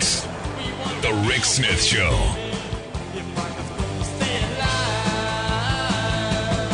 I'm Rick Smith, and this is Labor History in 2. On this day in labor history, the year was 1920. That year, a national coal strike had won unionized miners a 27% pay raise. But the miners in West Virginia were not in the union. The United Mine Workers decided to launch an intensive campaign to organize this important coal mining region. It took courage to join the union. If the coal operators found out, you would be fired and thrown out of company housing. And so today in labor history, detectives from the infamous Baldwin Felts Company came to Matawan to evict miners who worked for the Stone Mountain Coal Company. Local police chief Sid Hatfield supported the workers. He showed up where the detectives were eating dinner with a warrant for the detectives' arrest. The detectives quickly produced their own warrant for Sid Hatfield's arrest. The two sides stood in the street in a standoff. Then, suddenly, a shot rang out. Miners dueled with the coal operators' hired guns. When the smoke cleared, 7 detectives and 2 miners were killed. Among the dead was Albert Feltz, one of the detectives who had earlier participated in the Ludlow Massacre in Colorado. Sid Hatfield survived the gun battle and became a national folk hero. The next year, he was assassinated for his role in Mattawan. 10,000 angry miners took up arms in what has been called the largest insurrection since the Civil War. The fighting culminated in the Battle of Blair Mountain, where an estimated 1 million rounds were fired between the miners and the company's hired guns before the U.S. Army intervened and ended the battle. In 1987, John Sayles directed an acclaimed film based on the events in West Virginia. Mattawan became a classic, must-see film about the labor movement. Labor History in 2 brought to you by the Illinois Labor History Society and The Rick Smith Show. For more information, go to laborhistoryin2.com. Like us on Facebook and follow us on the Twitters at Labor History in 2. This is the Media Matters Minute. I'm Coleman Lowndes. The Fox News PR machine's latest attempt to brand host Megyn Kelly as an independent rising star with a reputation for asking tough questions fell short as her primetime interview with Donald Trump was criticized by media critics as fluff. New York Times TV critic James Poniewosik tweeted, quote, "It's not fair to say Megyn Kelly threw Trump softballs. That would imply her questions were substantive, but soft. All she threw was air balls." And CNN analyst Bill Carter tweeted, quote, "If it had been any softer, it would have come on a cone with a swirl." Kelly also chose to not confront Trump's offensive Twitter comments about her after she challenged him during a Fox News debate in August of last year. The Washington Post's Eric Wemple tweeted, quote, "So now Kelly is yucking it up with Trump about his hate tweeting? Am I really seeing this?" Wemple called it, quote, "downright scandalous that Kelly avoided the issue, instead choosing to promote her upcoming book, which she claimed will have more details about her experience with Trump. For more on this and other stories, please visit MediaMatters.org. Chances are, when you took a shower this morning, an AFSCME member made sure that water was clean. When you drove to work, an AFSCME member maintained the road. When you rode an elevator, an AFSCME member inspected it. I'm David Philman, Executive Director of AFSCME Council 13, the American Federation of State, County, and Municipal Employees. AFSCME members enforce regulations, keep prisoners behind bars, take care of patients, protect the environment, and more. The work isn't glamorous, the salaries aren't high, but AFSCME members serve the public in every aspect of our daily lives. Chances are, you'll never see that AFSCME member working in a sewage plant, diving underwater to repair a bridge, or answering a 911 call. But aren't you glad they do? For more information, visit AFSCME13.org. We are AFSCME. We make Pennsylvania happy! Radio of, for, and by we the working people. The Rick Smith Show. What the hell we fighting for?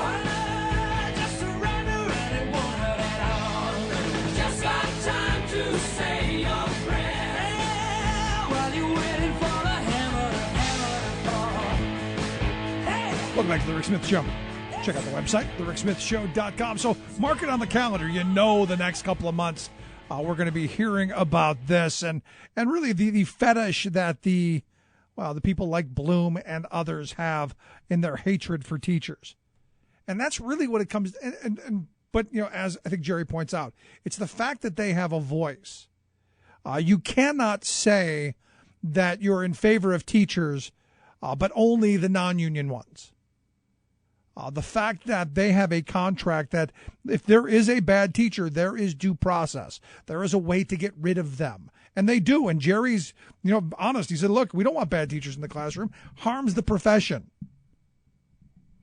And, I love that frame, and I hear it a lot. I hear idiot people go, well, the unions only protect the bad people. No, the unions make sure that due process is in place.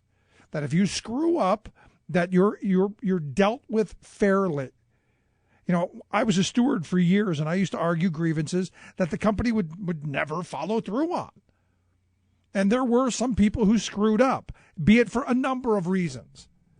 Addiction problems, marital problems, family problems, mental health problems, all kinds of those things. There are those who would say, those folks who are struggling, screw them to the curb. Whereas we were saying, hey, let's figure out how we can work together. And this is where people are really mentally screwed up and have bought the right-wing argument about what unions really are. Now, understand, I've sat at these tables and tried to work things out to where everybody gets the best outcome. because no union person wants to see the company go out of business. They don't. Because if the company goes out of business, they lose their job, which is, amazing to me that you get these idiots who go, unions just want to put people out of business. No, union workers want a reasonable share of the wealth that they create. When you negotiate, you sit down, you look at, this is what it is. And you negotiate based on what is, what's in front of you. Not some high mind, we want $1,000 an hour. That doesn't happen. Although the right wing wants you to believe it does. So this idea that you care about, and to be honest, and I'm not surprised to hear Jerry say that there's a gap in the number of people getting into the teaching profession. Not surprised. Are you surprised? Do you want to deal with that? All of the rhetoric and the demonizing and all of the putting down and all of the they're all bad teachers and they're greedy. They just want pensions and wages. And the teachers that I know, those folks work their behinds off all year round, honing their craft, making sure that their classrooms are just so. These are people who care. And to have politicians and pundits and loudmouth scream that they're bad, they're failures, and all. And look, we're going to highlight again the next couple of months because there's talk that there may not be enough money to open schools in September. So we're back at this point where you go, we don't have enough money. We still have a revenue shortfall. You've got a Republican legislature who will not increase revenue at all. What they want to do is they want to slash and burn people's pensions and slash and burn wages and slash and burn social programs and slash and burn education and slash and burn slash so that they can go back to their contributors and their pledges and say, we didn't raise anyone's taxes. Granted, your kids are going to get crappy educations. The prison budget's going to have to go up because we're going to have to put somewhere to warehouse them. But hey, we held our pledge not to raise taxes. Never mind the pledge to uphold the Constitution and provide a thorough and efficient public education. Never mind that. This is the stuff that bugs me because it's all about political gamesmanship. This piece of legislation that Wolf vetoed yesterday was just that. It was putting in place a bargaining chip so that they can say, well, you want something? You give us this. Because they know politically all this is to harm the union teachers. That's all this is. This is very Machiavellian, and I give Bloom credit. Hey, you've picked out your enemy, the workers, and you're going to figure out how you can stab them in the back every chance you get. And this is another one of those chances. Now, the question I have is the leadership. How much are they willing to go into this? How far are they willing to push this? That's going to be the question for me. But at the end of all of this showmanship and at the end of all of this political theater, the reality is the same. The people who would be the really great teachers, I don't see them going into the profession. The people who would be fabulous at this, they're doing something else. And I know a couple of those people because they don't want to deal with the headaches. They don't want to deal with all of this back and forth and all of the uncertainty and all of the hostile environment. And especially, they don't want to deal with the major constraints. Explain to me how it is we're going to say we want the best teachers, but then we're going to handcuff them into 6 minutes you're going to do reading, 8 minutes you're going to do math, 11 minutes you're going to do this, 16 minutes you're going to do that, you're going to do 5 minutes of math facts. Explain to me how that's teaching. That's not. And that's what our education system is turning into with all of this control. So the hope is that we, the electorate, and I blame all of this on us, we, the people, decided that the Republicans would control the General Assembly by huge numbers. And we decided that the craziest of the crazy would be the ones leading it. And that the craziest of the crazy in the entire party would be the ones that would get elected. The people with no experience, because we love dumb. That must be what it is. We just love dumb. Well, I guess we're going to get what we deserve. Anyway, we're going to take a quick break. When we come back, Katie McGinty, Democratic senatorial candidate, is going to be here talking about her campaign.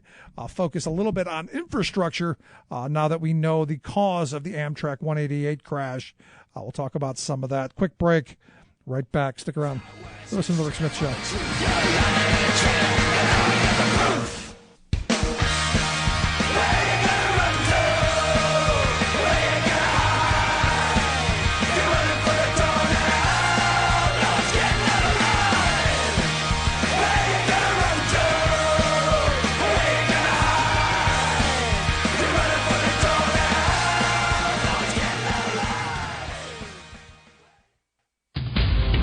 This is Solidarity News on Radio Labour. This is a Radio Labour special report recorded on Thursday, May 19th, 2016. I'm Mark Boulanger. A lack of decent jobs in the world is stalling the eradication of global poverty. There were about 197 million people in the world unemployed last year. That number will increase by more than 3 million in the next 2 years. And while poverty levels have been reducing, the lack of good jobs threatens further decreases and social unrest. Radio Labour senior correspondent C. Marie Ainsborough reports. With its recently adopted Sustainable Development Goals, the United Nations has set a 15-year agenda to end global poverty. But, according to the UN's International Labour Organization, that goal is impossible to reach without creating decent work for the world's economically poor. Guy Ryder, the first unionist to lead the ILO, told the media that attaining the Sustainable Development Goals, known as the SDGs, is at serious risk. This is because of the current lack of quality jobs and deteriorating economic conditions in a number of regions. The ILO reinforced its call for decent work to enable poverty reduction in a report released this week entitled World Employment and Social Outlook 2016. Stephen Tobin, an ILO economist, was one of the authors of the report. This year's edition of the World Employment and Social Outlook is about transforming jobs to end poverty. What we've seen is that considerable progress has been made in the past few decades in reducing poverty. Yet too many people remain poor, and many despite being employed. In fact, close to 2.5 billion people remain in poverty, and lifting everyone up to the moderate poverty threshold of $3.10 per day would cost close to $10 trillion between now and 2030. That may sound like a lot, because it is. If you have someone earning only 10 cents per day, they would need an additional $3 per day every day between now and 2030. To close that gap, quality jobs, along with social protection, must play a central role. In fact, while 30% of the world's population is poor, they hold less than 2% of the world's income. Therefore, a strong focus on creating sustainable social, economic, and institutional structures will be necessary. A major problem in eradicating or even reducing poverty is that many people are in fact employed, but in low-paying jobs. They are part of the world's working poor. Veda Narasimhan, another ILO economist who worked on the report, explains. The reality is that 1/3 of these individuals is poor despite having a job. The problem is that the jobs they have don't pay much, if anything at all, and very few of them have access to social protection. We need to ensure that international labor standards are enforced and are able to reach those most vulnerable to poverty, people such as unpaid family workers and those in the informal economy. Informal work is when people are employed in the so-called gray economy, where they are not part of an enterprise. People doing informal work, such as selling goods in the streets, are not eligible for many benefits, such as unemployment insurance. Bringing workers into the formal economy, says Mr. Ryder, must be part of realizing the UN's goal of eradicating poverty. This is an agenda which African governments and employers and trade unions, in the same way as Latin American ones or Asian ones, really understand and want to be a part of. So I think that there's a real national appropriation of this agenda of formalisation and real political commitment to make it go forward. And as the evidence presented in our report illustrates, this is crucial to addressing poverty at work. Guy Ryder, the Director General of the ILO, is concerned that a lack of decent jobs will increase social unrest. What you don't have, you don't actually have the levels of social instability that I would have predicted. But what you do have is a level of very significant political disillusionment and flight to extremism. And that is where the instability and the disruption is evident. The ILO report calls for strengthening rights at work, helping worker organizations reach the poor, and increasing taxes on the rich. It suggests greater government emphasis on job creation programs instead of austerity programs. This is C. Marie Ainsborough reporting for Radio Labor. And that's it. International labor news you can use. Follow us on Twitter @Radio Labor. I'm Mark Boulanger. Thank you for listening. And remember, it's all about global solidarity.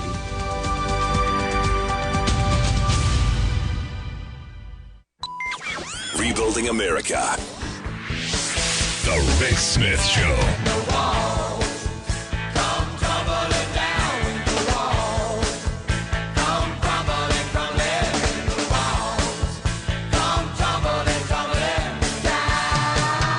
Back to the Rick Smith Show. Check out the website, thericksmithshow.com. So, as we talked about the other day, we now know what caused the Amtrak 188 derailment. Just a human error. The guy was distracted for a minute, got lost in thought, and before he knew it, he's doing double the speed limit in a curve. That I got to be honest, I would think that there would be technology out there to go, buzzers, warning signs, something to say, hey, you've missed that, slow down.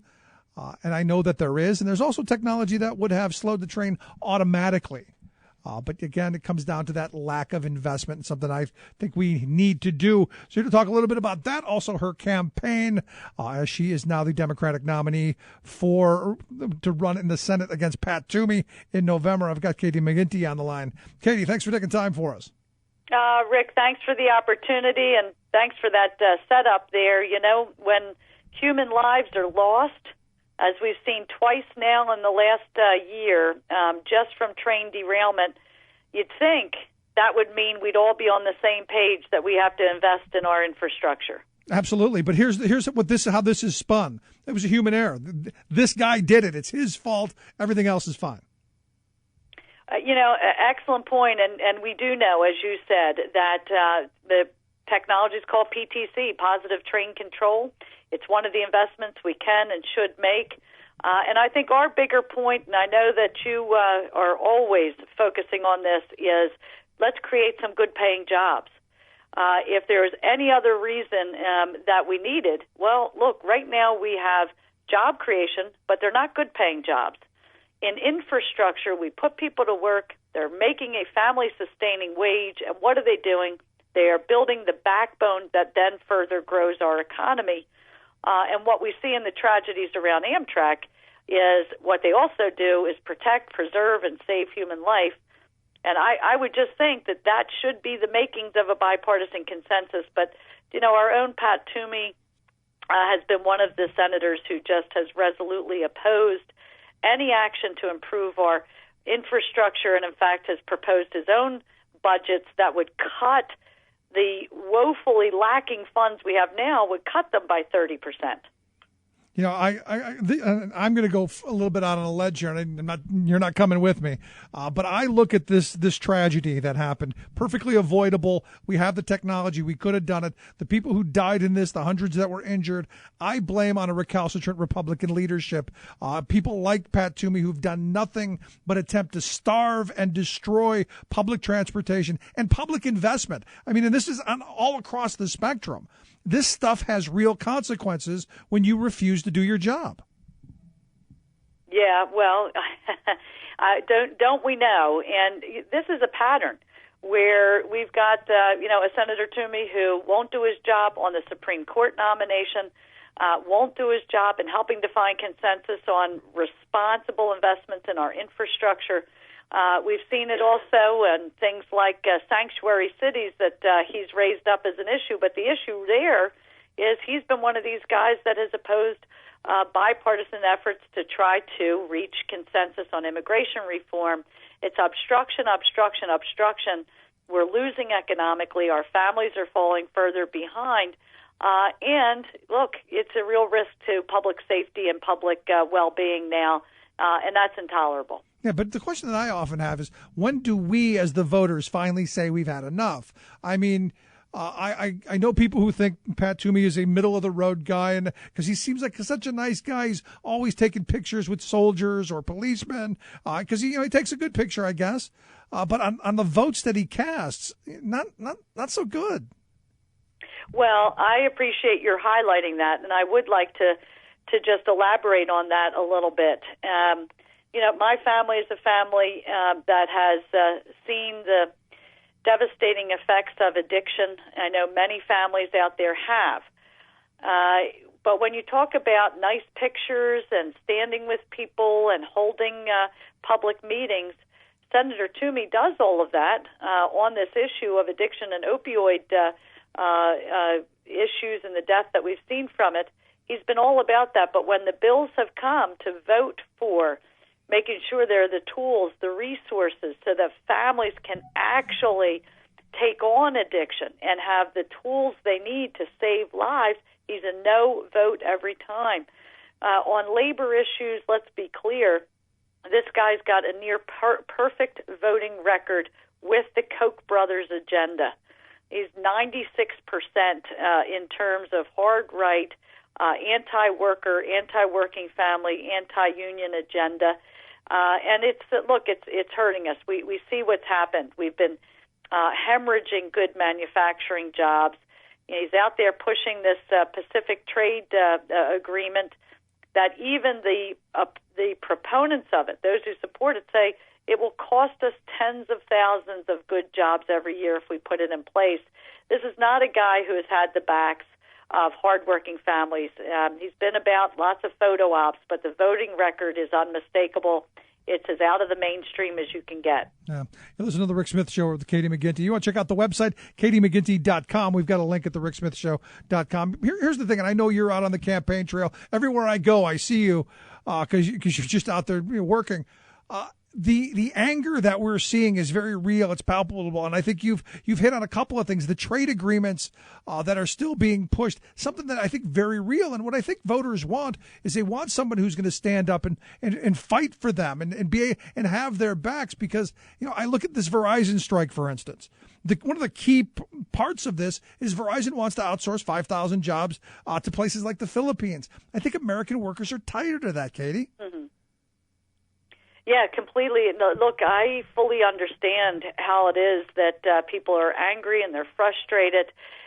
They're not making it up. The fact is, neither their politics nor this economy has been working for working people. It's just not a mystery when we have senators like Pat Toomey who are completely doing the bidding of billionaires like the Koch brothers, that people aren't being paid a decent wage in this country. That people are seeing our good manufacturing jobs being sent overseas. It's just not a mystery that the cost of college is breaking the bank for so many families. And Pat Toomey votes against allowing families to refinance the college debt burdens.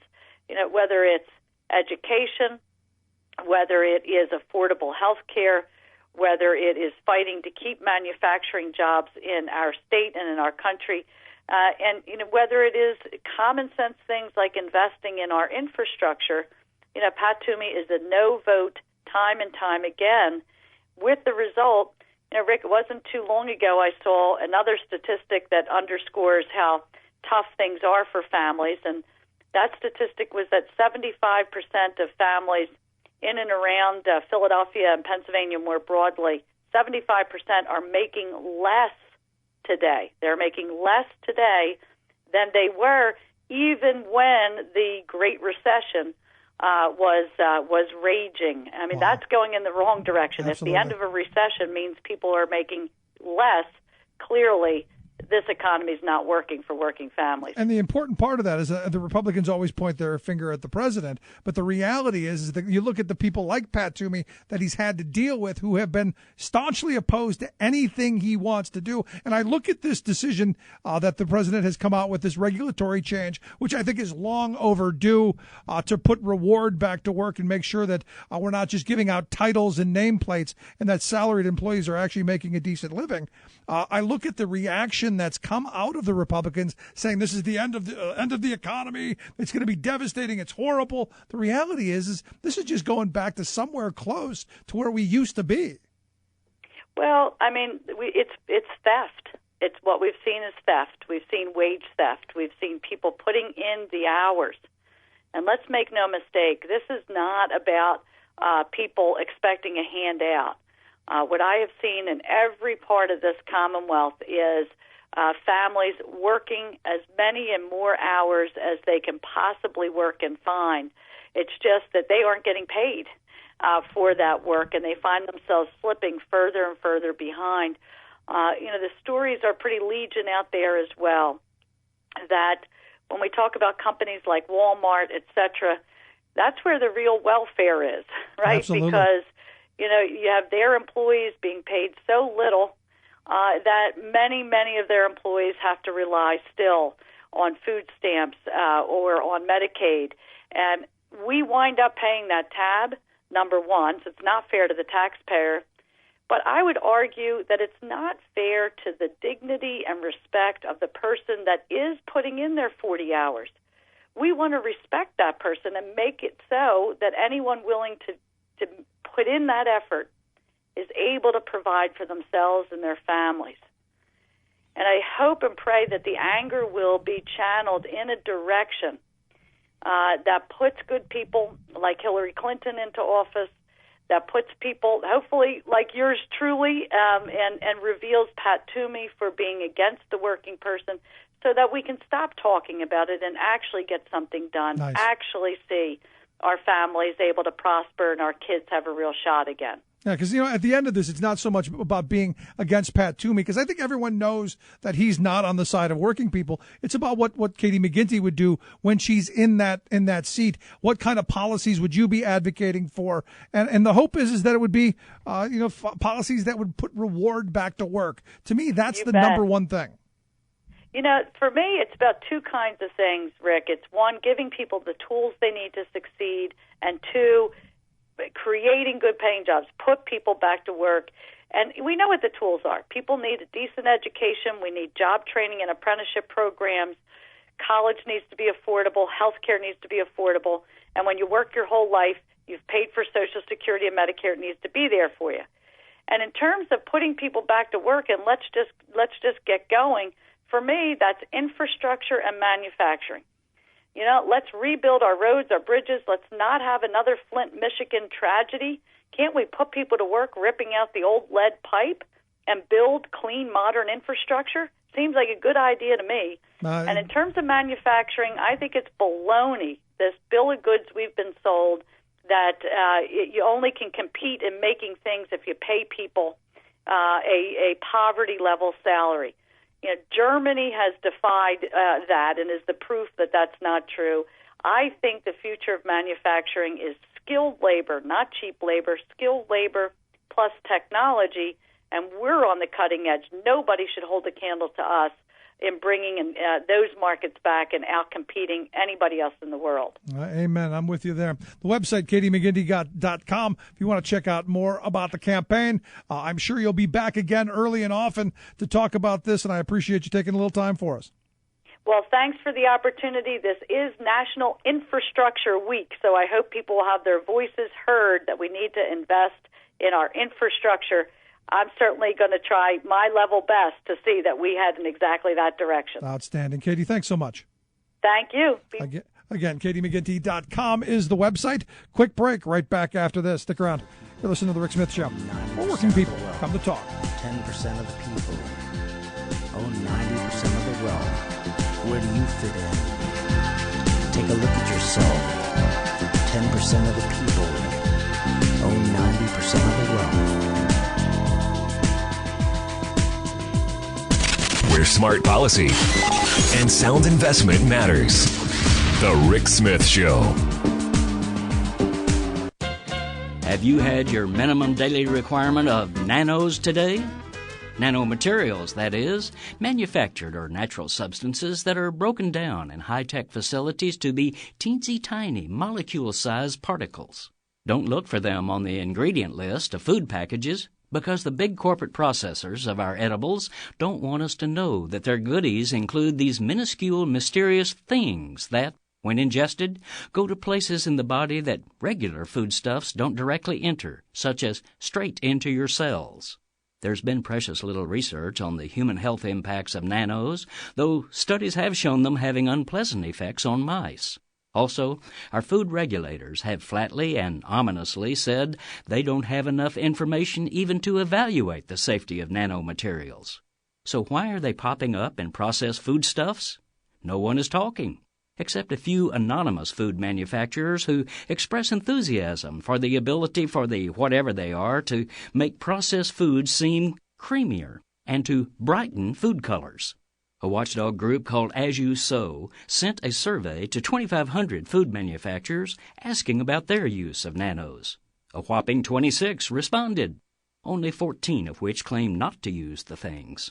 The group ran its own test of 10 varieties of powdered donuts, finding that the sweet concoctions of Hostess brands and Dunkin' Donuts had products containing a nano called titanium dioxide. What benefit does it offer? It makes white substances brighter. This is Jim Hightower saying, hello. An unknown number of corporate food profiteers are pumping an unknown amount of unknown nanomaterials straight into our cells, having an unknown impact on our health, for no better reason than to enhance the cosmetics of their products. To fight the madness, go to asyousow.org. Hightower's commentary is brought to you by the Hightower Lowdown. From Wall Street to Washington, this monthly newsletter reveals who's doing what to whom and why. Check it out, hightowerlowdown.org. From United Nations headquarters in New York, this is your World in 2 Minutes. I'm your host, Luke Vargas, for Talk Media News. The Zika virus is actively spreading in 47 countries, according to the CDC. With the exception of Cape Verde off the West African coast and some Pacific islands, all of the countries with active transmission are in the Americas, from Mexico to the north and Brazil and Paraguay to the south, and all the countries in between. But whatever the borders of the Zika virus look like now, they could well change. The World Health Organization published a new report on Wednesday weighing Zika's potential spread to Europe. Areas around the Black Sea near Sochi in Russia have a high risk of seeing Zika by summer, since the area is home to the virus's favorite mosquito, the Aedes aegyptus. 18 other European countries have a different, less Zika-friendly breed of mosquito and are rated as having just a moderate risk. You could avoid Zika altogether in Europe by heading to Iceland. The island has a large population of black flies, but no mosquitoes. And for a while there, it looked like the Islamic State had breached the NATO frontier. Earlier this year, Islamic State fighters in northeastern Syria began firing across the border and hitting the Turkish town of Kilis. Kilis was, several years back, a safe rest stop for Western journalists in Syria, but that ended quickly. More than 20 residents were killed by Islamic State fire, many more injured, buildings were destroyed. The Turkish armed forces, meanwhile, only hit back with ground artillery. It was Turkey that shot down a Russian jet near the border last year, but it's Turkey's Air Force that's now leery about venturing too close to Syria. Funny how these things work. Well, Turkey has caught a break, and Islamic State attacks have reportedly stopped now for several weeks. At least for the time being, NATO's frontier border is holding. For more global news headlines, visit talkmedianews.com.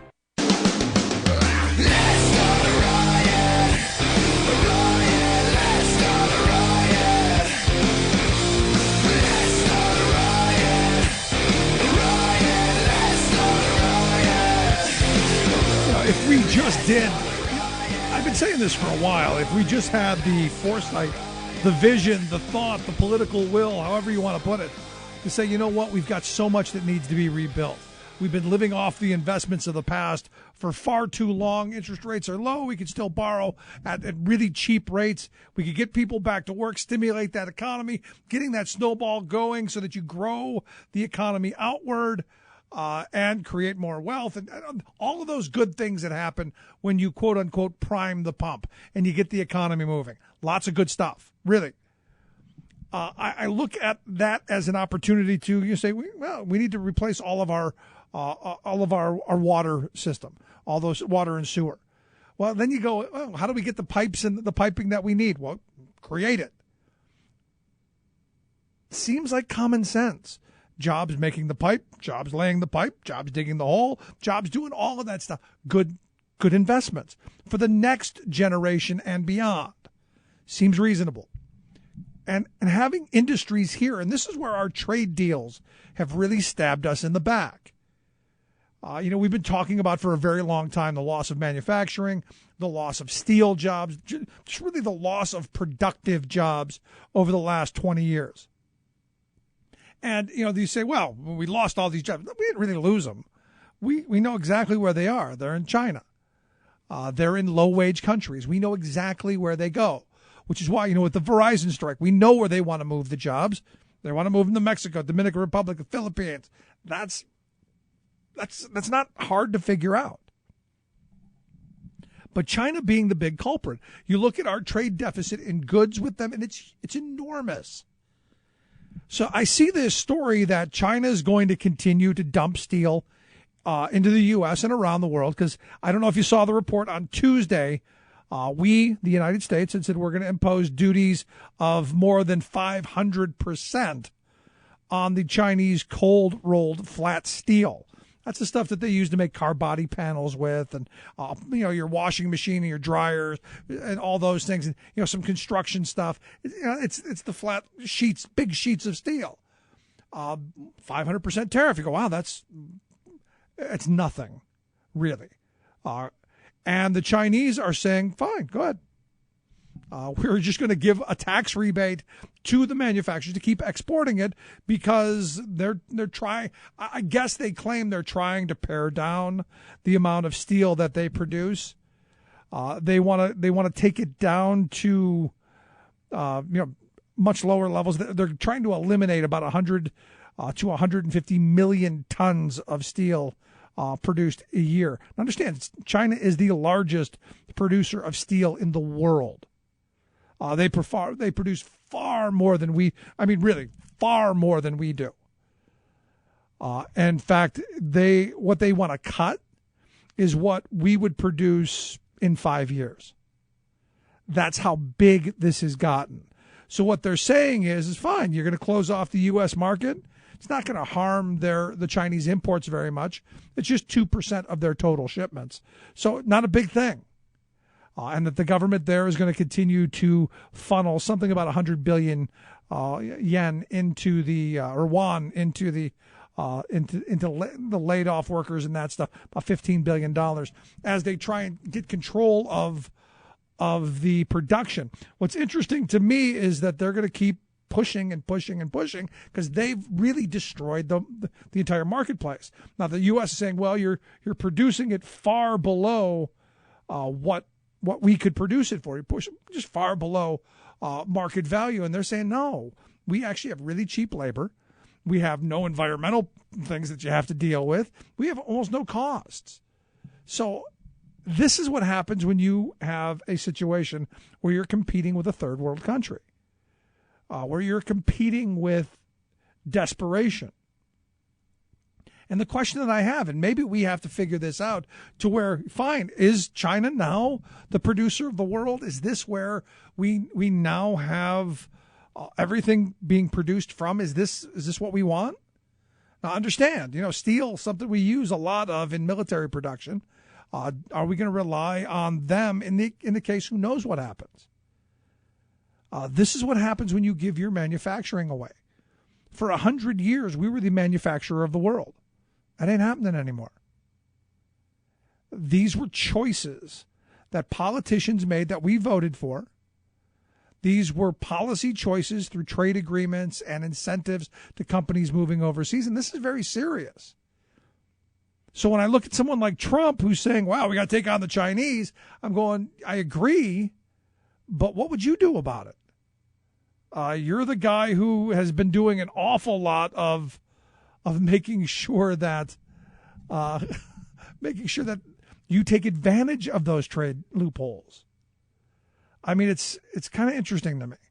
But I look at it and you go, 500% tariff, tax that they're putting on it. And they're not even going to blink. They're going to pay it, and they're going to keep dumping and keep dumping and keep dumping until they control the entire market, which right now we know they control the vast, vast majority of it. Anyway, if you missed any of today's program, thericksmithshow.com. That's where you go to get the podcast, the Rick Smith Show app on the smartphone. Take the program on the go wherever you go. And as always, you can email me, Rick, at thericksmithshow.com. Going to take a quick break. When we come back, we're going to talk about a new book out that talks about exploitation, talks about workers' rights, talks about, how do we treat the least among us. Right back. Stick around.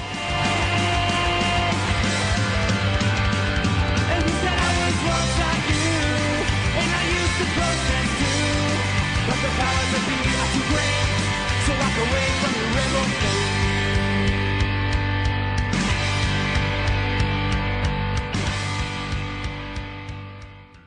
You're listening to The Rick Smith Show. For more information, go to thericksmithshow.com. If you've missed any portion of the program, you can download the podcast at thericksmithshow.com. You're listening to WIN, Workers Independent News, a production of Diversified Media Enterprises. I'm Doug Cunningham.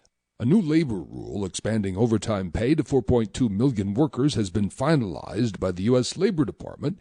The rule affecting salaried workers raises the income threshold for overtime eligibility from $23,660 to $47,476 per year. Now, the rule change is allowed under the Fair Labor Standards Act, which was designed in part to protect workers from being worked long hours without overtime pay. In 1975, 60% of salaried workers qualified for overtime, but inflation and a weakening of the labor protection under George W. Bush has led to just 7% of salaried workers getting overtime today. The new rule takes effect December 1st. As a citizen, I don't ever want to give up my rights to a trial by jury or to my judicial system, period. Former WeWork employee Tara Zoomer on why she's fighting back against a forced arbitration agreement imposed on WeWork employees. When Tara refused to sign the waiver of her legal rights, WeWork fired her.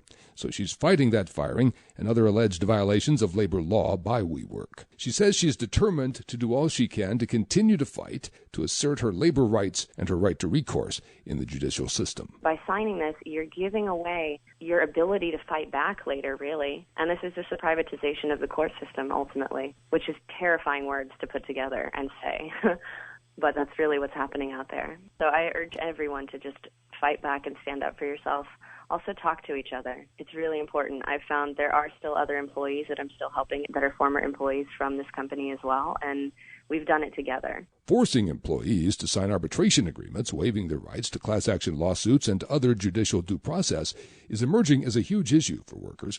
Corporations are using these forced arbitration procedures to block workers' court rights while passing them off to employees as standard employment policy. The CWA and IBEW have agreed to accept the help of a federal mediator in efforts to resolve the Verizon strike. The unions represent roughly 39,000 striking workers. Mediation meetings will be held in Washington, D.C., following a Tuesday meeting with U.S. Labor Secretary Tom Perez. Verizon and the unions have agreed not to speak publicly about the strike while these mediation sessions are being held. Workers Independent News is brought to you with support from union-owned and represented Bank of Labor, member FDIC, equal opportunity lender. Bank of Labor is the bank with products and services designed to serve the needs of unions and their members. More info online at bankoflabor.com. Workers Independent News is heard daily on The Rick Smith Show, live 3 to 6 p.m. coast to coast at thericksmithshow.com. The Rick Smith Show, where working people come to talk. You've been listening to WIN, Workers Independent News. For more information, visit laborradio.org.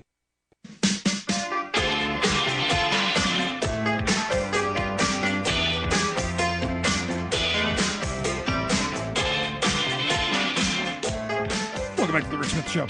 Check out the website, thericksmithshow.com. Questions, comments, something on your mind, you can email me, Rick, at thericksmithshow.com. You know how we often hear that saying, society is judged by how we treat the most vulnerable.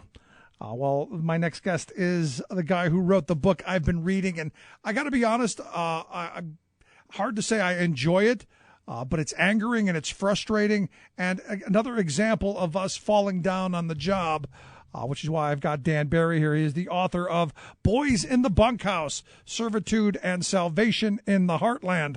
Dan, thanks for taking time for us. Oh, thanks very much.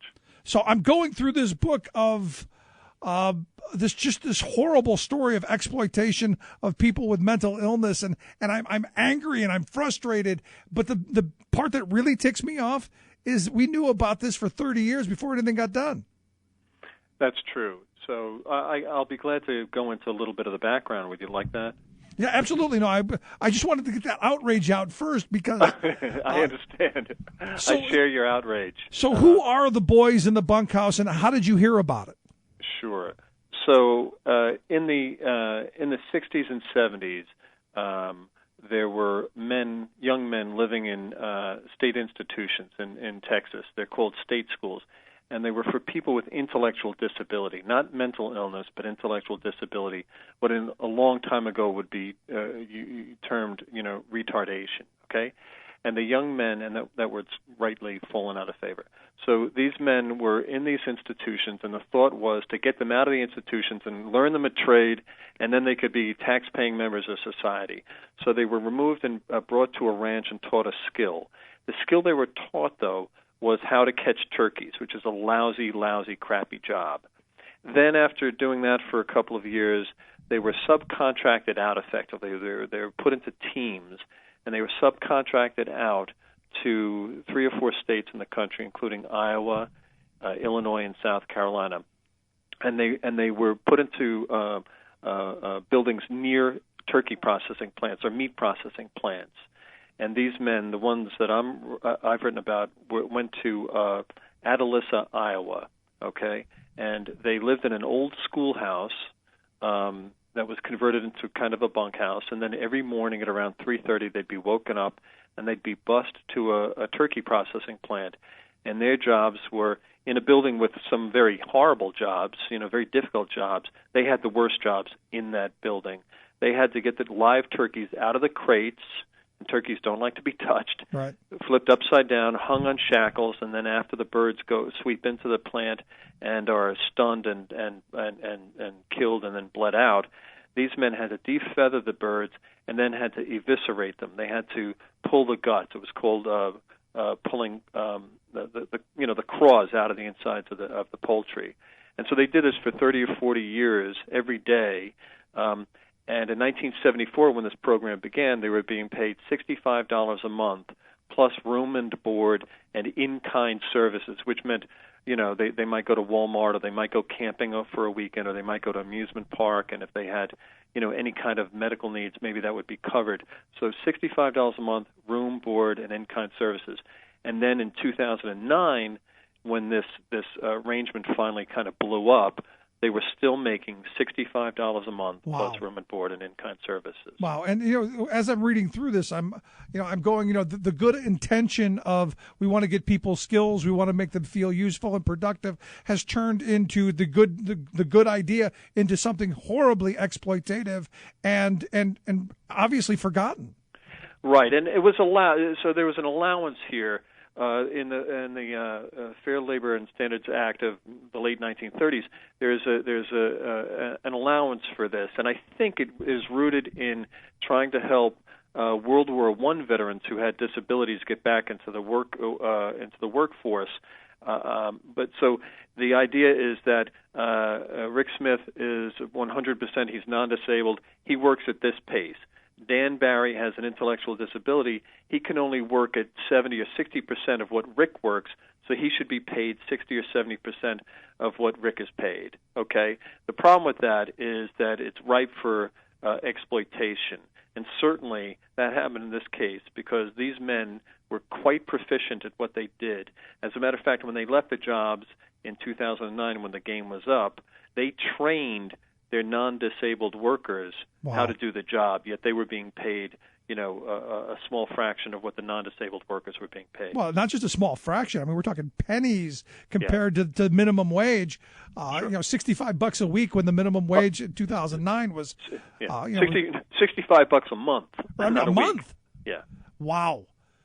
So how did and I know how it did, but how did this all become exposed? How did we finally find out about it? Sure, and part of your outrage is because as soon as this program began in 1974, the social worker in Iowa saw what was going on, wrote this blistering memorandum to his supervisor saying this is virtual slavery.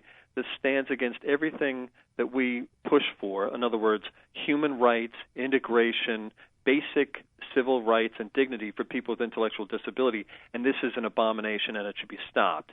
That memorandum was ignored. Then in 1979, the Des Moines Register did an expose. That was ignored.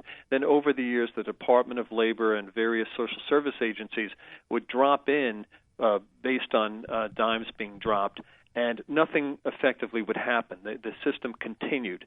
Finally, in 2009, now, these men were brought in 1974 when they were in their mid-20s. Now these men are in their 50s and 60s and some in their 70s, okay? It's time to end it. The people who ran this business were old themselves. One had passed away and the other one was ready to retire. So they said, let's stop doing this. And we're gonna put these guys in nursing homes back in Texas, which is another form of institution, right? Right. So one of the relatives of these men called up and said, hey, my brother Keith has been working for you guys for 35 years. I just want to know how much he has in the bank. And the answer was he has $86 in the bank after working 35 or 40 years for these people. And the question... so when that happened, I'm sorry, when that happened, the top of her head blew off, and she called everybody she could in Iowa government, just short of the National Guard, and she also called the Des Moines Register, a reporter there named Clark Kaufman, and both the Iowa Department of Human Services and this reporter blew the lid off it, and so the game was up. Yeah, but you look at this and you go 30 years of this. How does it go unnoticed in the community? How does it go unrecognized by regulatory bodies? How does this slip through? I don't have any good answer for that, but there is something about, minding you being your brother's keeper. In other words, these men were part of this small farming community called Atalissa. They were welcome at the mini mart and the church and the local tavern where they would go dancing and maybe have a beer on a Friday night. And so the community accepted them, but the community never really paid attention to the things that were happening. So, one man has lousy dental work done. He's bleeding on the sides of his mouth because the wire is sticking out. No one's really noticing that. Other men have deformed hands. Their hands are constricted from pulling into the carcasses of turkeys so often for 30-odd years, and now their hands are constricted and painful. Or they're walking funny because they have fungus growing up their legs, or because they've been standing on their feet for so long. It's a very demanding job. And it's the familiar. It's right in front of you, and so you see it every day, and there's a gradual decline, and you don't notice. The book Boys in the Bunkhouse, written by Dan Barry. You can pick it up by going to thericksmithshow.com. Just click on Dan Barry's name. It'll take you to the site where you can pick it up, and I highly suggest it. As I've said, I've been reading through it, and the stories are just heartbreaking of these people who came from all over the place. And the one guy from Texas, from Orange, Texas, just wanted to go home. That's all. He just wanted to go home. Yeah. And I will say, Rick, that there is redemption at the end, such as it is. There was a major lawsuit filed by the Equal Employment Opportunities Commission on behalf of these men, and the central thought behind that charge was beyond the loss of wages. They were denied so many rightful compensation, but beyond that, the language in the lawsuit was loss of enjoyment of life, which always breaks my heart, that these men for 35 years or so were denied the enjoyment of life. They were denied the basic human rights, basic civil rights, the basic happiness that all of us enjoy. And so this landmark lawsuit filed by the EEOC wound up in a verdict in the men's favor. And though they have not collected a dime to this day from that verdict, it was a big verdict, they have not collected any of the money from the assets. Though that's still going on.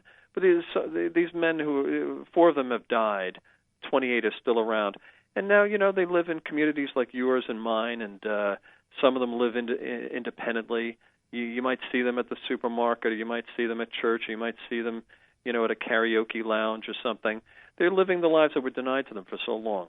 Yeah, and the question I have is the same question I have when someone gets out of prison after 30 years of being convicted of a crime that they didn't commit. How do you give them back those years? How do you get back that dignity, and how do you hold those responsible accountable? Right. You can't. I mean, it's lost. But these men are so resilient. I don't want to say that they're forgiving, but they're resilient, and they just push onward.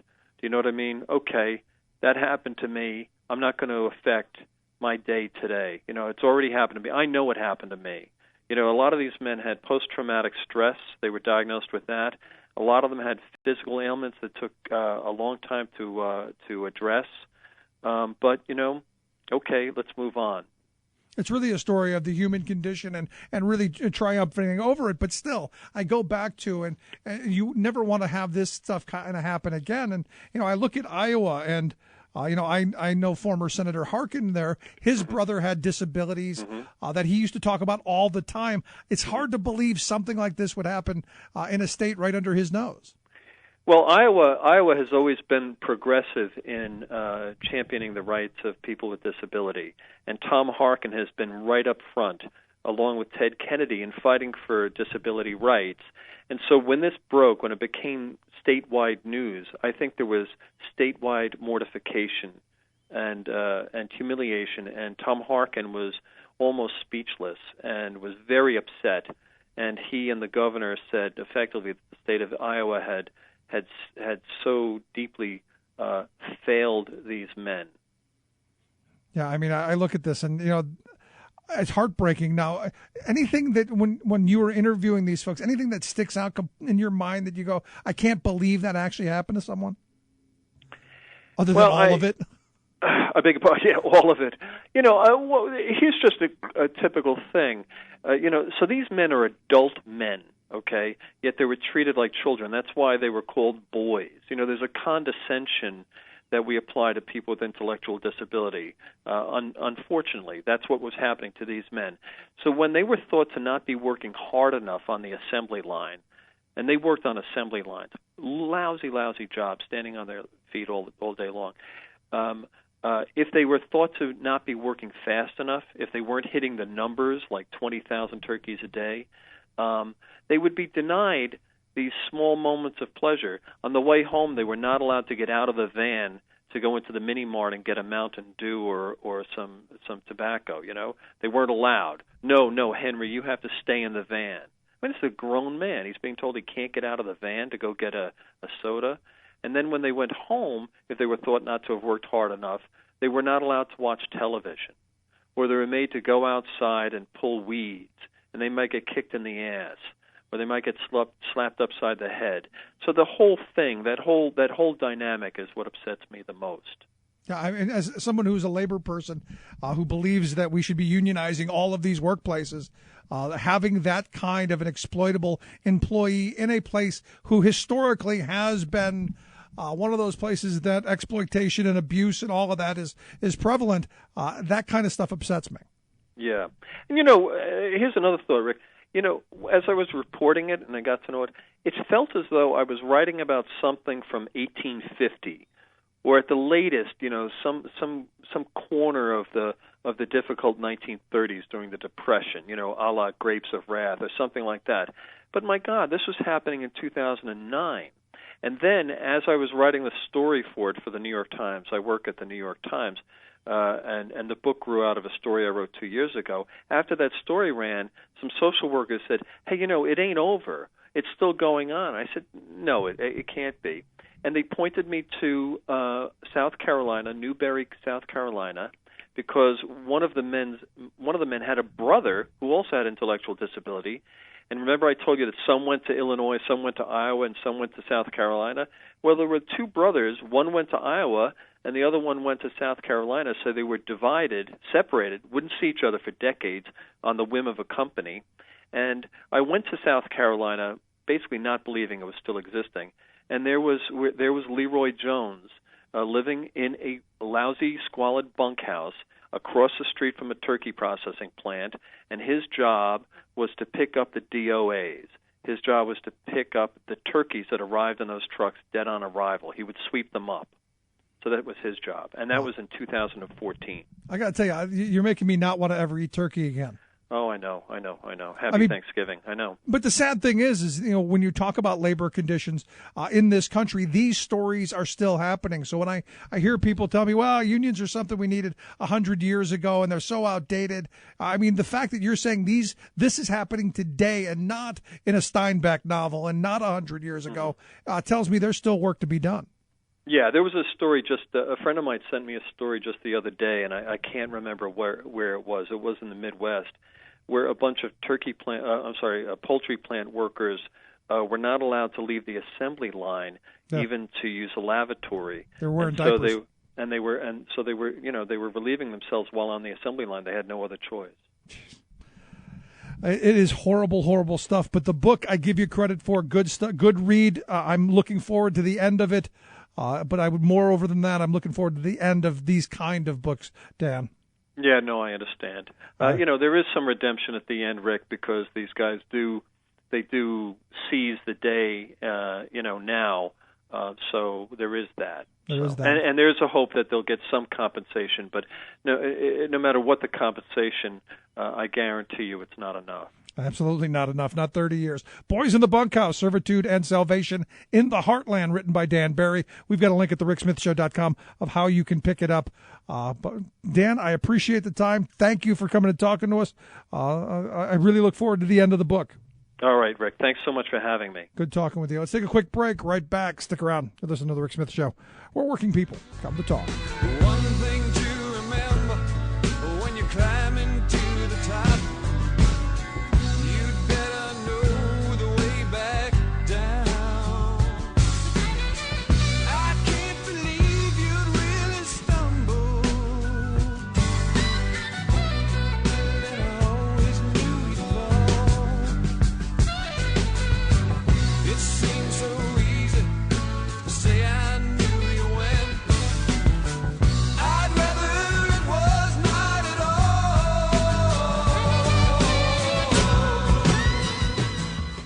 I'm Rick Smith, and this is Labor History in 2.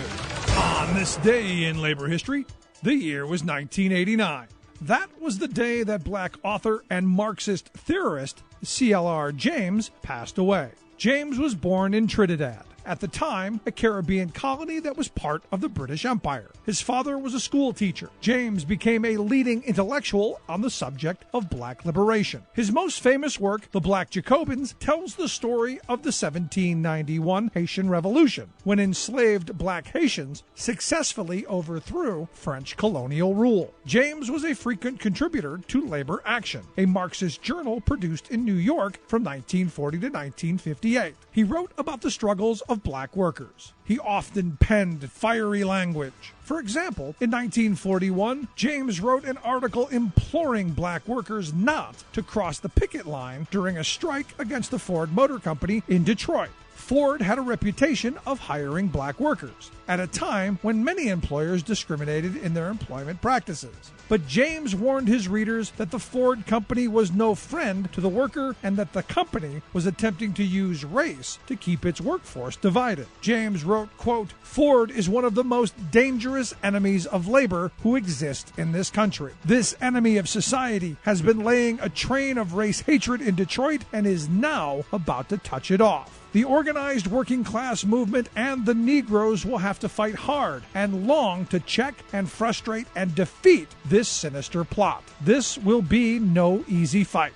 In other articles, James also used his pen to call out labor unions for not including black workers and to call for the unification of black and white workers in their struggle. Labor History in 2 brought to you by the Illinois Labor History Society and The Rick Smith Show.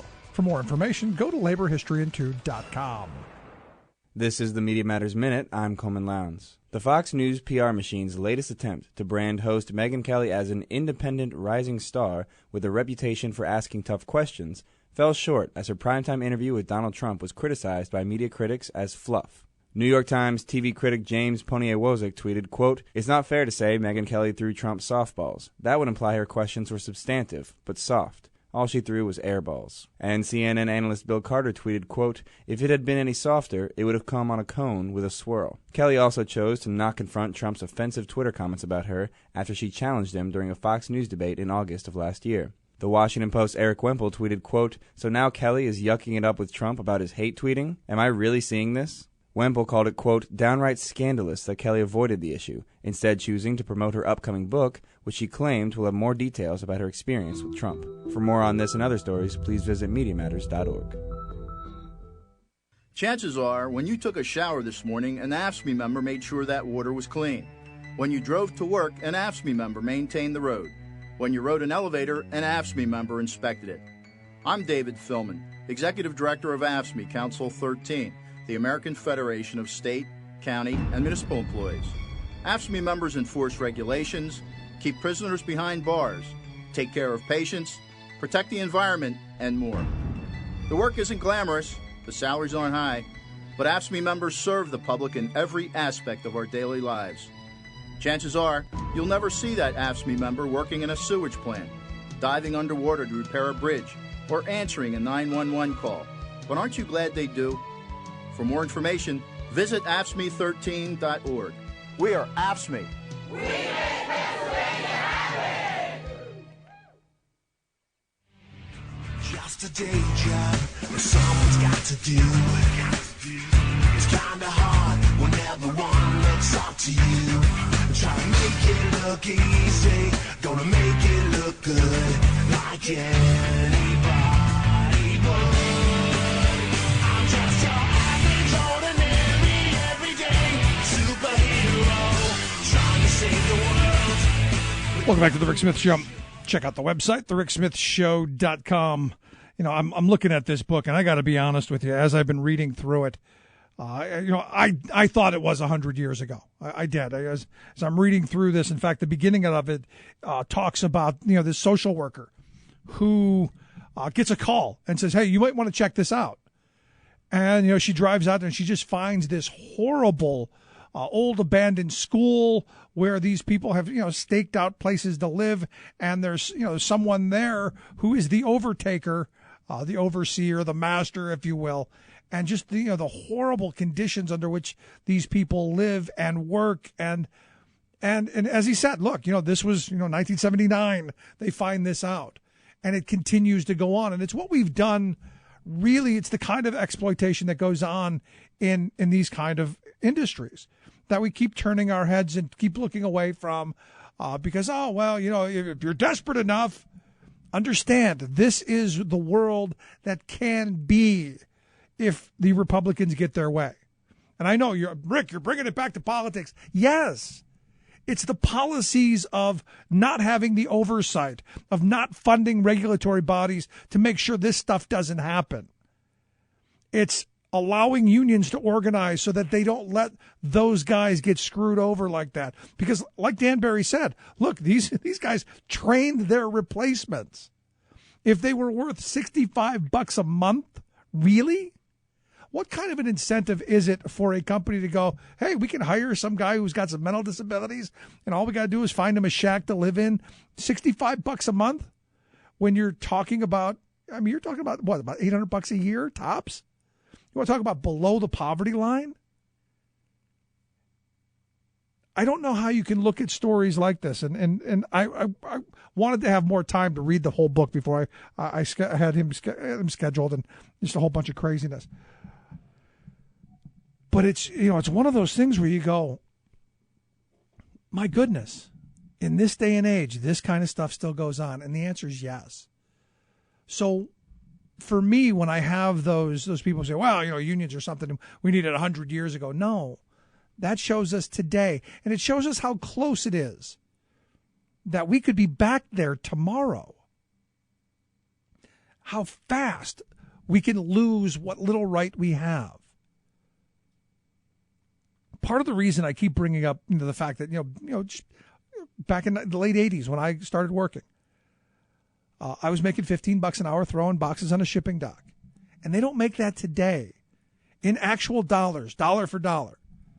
If you were me, late 1980s, me today doing the exact same job, I am considerably poorer today than I was then. And why is that? Well, it's because union density has been crushed in the trucking industry. And it's not because the nonsense where people decided they don't want unions. Nonsense. That's ridiculous. That's the dumbest thing I've ever heard. But stupid people regurgitate it because it sounds good. We've chosen not to. No, you didn't have a choice. Because the truth of the matter is you gave people a choice. The last survey that I saw, you'd probably have about 60 million more union members immediately. Because people get the fact that if you have a voice, you have a say, you have the ability to bargain, you get better outcomes. And what you don't have is this kind of exploitation. That's scary. I mean, scary stuff. And again, I highly suggest it. I'm reading it. I can't wait to get to the end of it against The Boys in the Bunkhouse, Servitude and Salvation in the Heartland by New York Times columnist Dan Barry. Let's take a quick break. Right back. Stick around and listen to The Rick Smith Show. We're working people. Come to talk.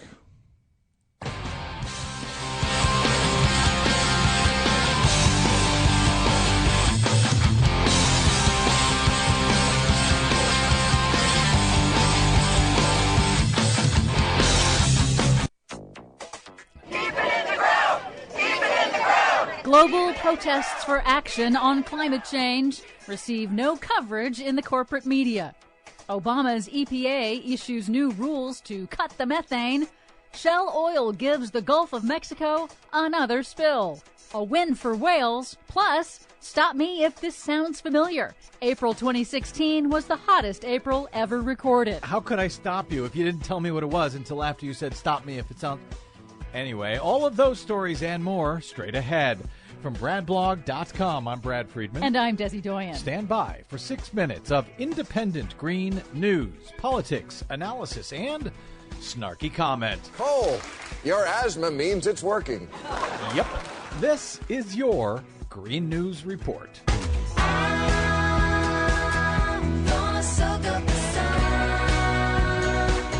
Okay, Desi Doyen, the fire ravaging across Canadian oil sands country, ironically enough, continues. Yes, there are now new evacuations in the still raging Fort McMurray fire. On Monday, 4,000 workers have been ordered to be evacuated from the oil camps. Officials say that the fast-moving fire is still destroying about a mile of forest an hour. If the fire overtakes the work camps, the good news is that the tar sands themselves are not really very flammable while in the ground. But the camps themselves are stocked with gasoline, propane, and toxic industrial chemicals. Oh, brother. The massive wildfire has been driven by high winds and record heat in Canada. Go figure. I wonder how that happened. Speaking of record heat, it's official. April 2016 was the hottest April ever recorded on the planet since record-keeping began. That's according to new global temperature data released by NASA over the weekend. In a month that saw record ice melt in Greenland and the Arctic,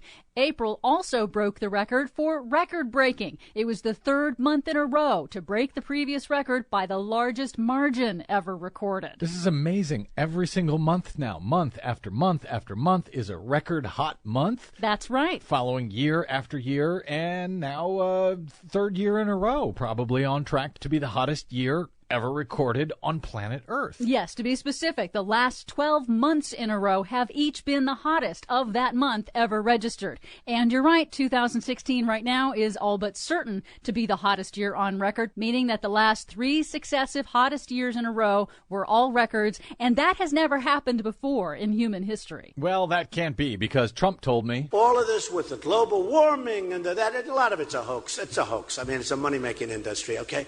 It's a hoax. It's just a hoax. Well, not to the Obama administration. They have issued landmark new rules to cut the methane emissions, that is. The EPA issued the first ever regulations to curb emissions of methane leaking from oil and gas industry operations. The goal is to cut methane, a very potent greenhouse gas, by 45% over the next 10 years. But the new rules apply only to new wells. Rules for existing wells are in development. Naturally, the oil and gas industry actually objects, saying that they're already working on controlling those leaks and that the cost is going to outweigh what they say is only a marginal benefit. Scientists disagree. So the industry says its voluntary efforts should be enough? Yes. Despite the fact that for decades now they have failed to curb the methane leaking off of these sites? Exactly. Yeah, I don't know why we don't just trust them. Another world is possible. We are unstoppable. Protesters all over the world, including in the U.S. Capitol, marched for climate action over the weekend, demanding a global transition to clean energy. No action, no action. In Colorado, protesters temporarily blocked an auction of oil drilling leases on public lands. In England, protesters blockaded a coal export facility. In Australia, protesters blockaded one of the world's largest open pit mines. It was all part of Break Free 2016, a 12-day campaign said to be the largest global civil disobedience campaign in the history of the climate movement.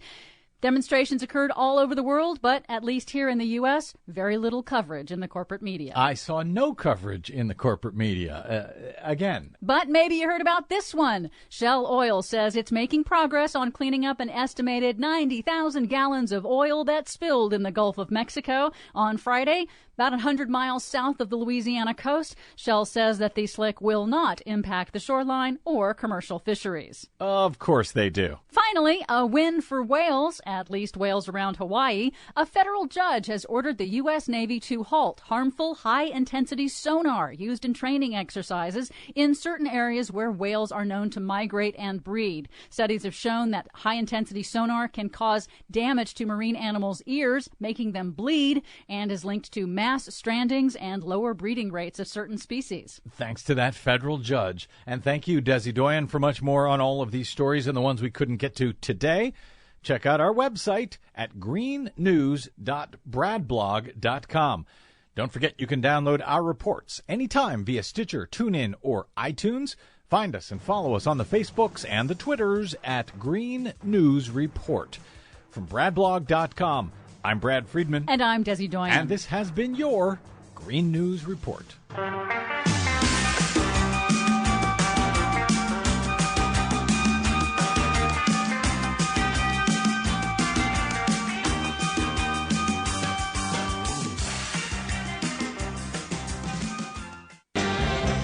The most important issues of the day. This is the Rick Smith Show.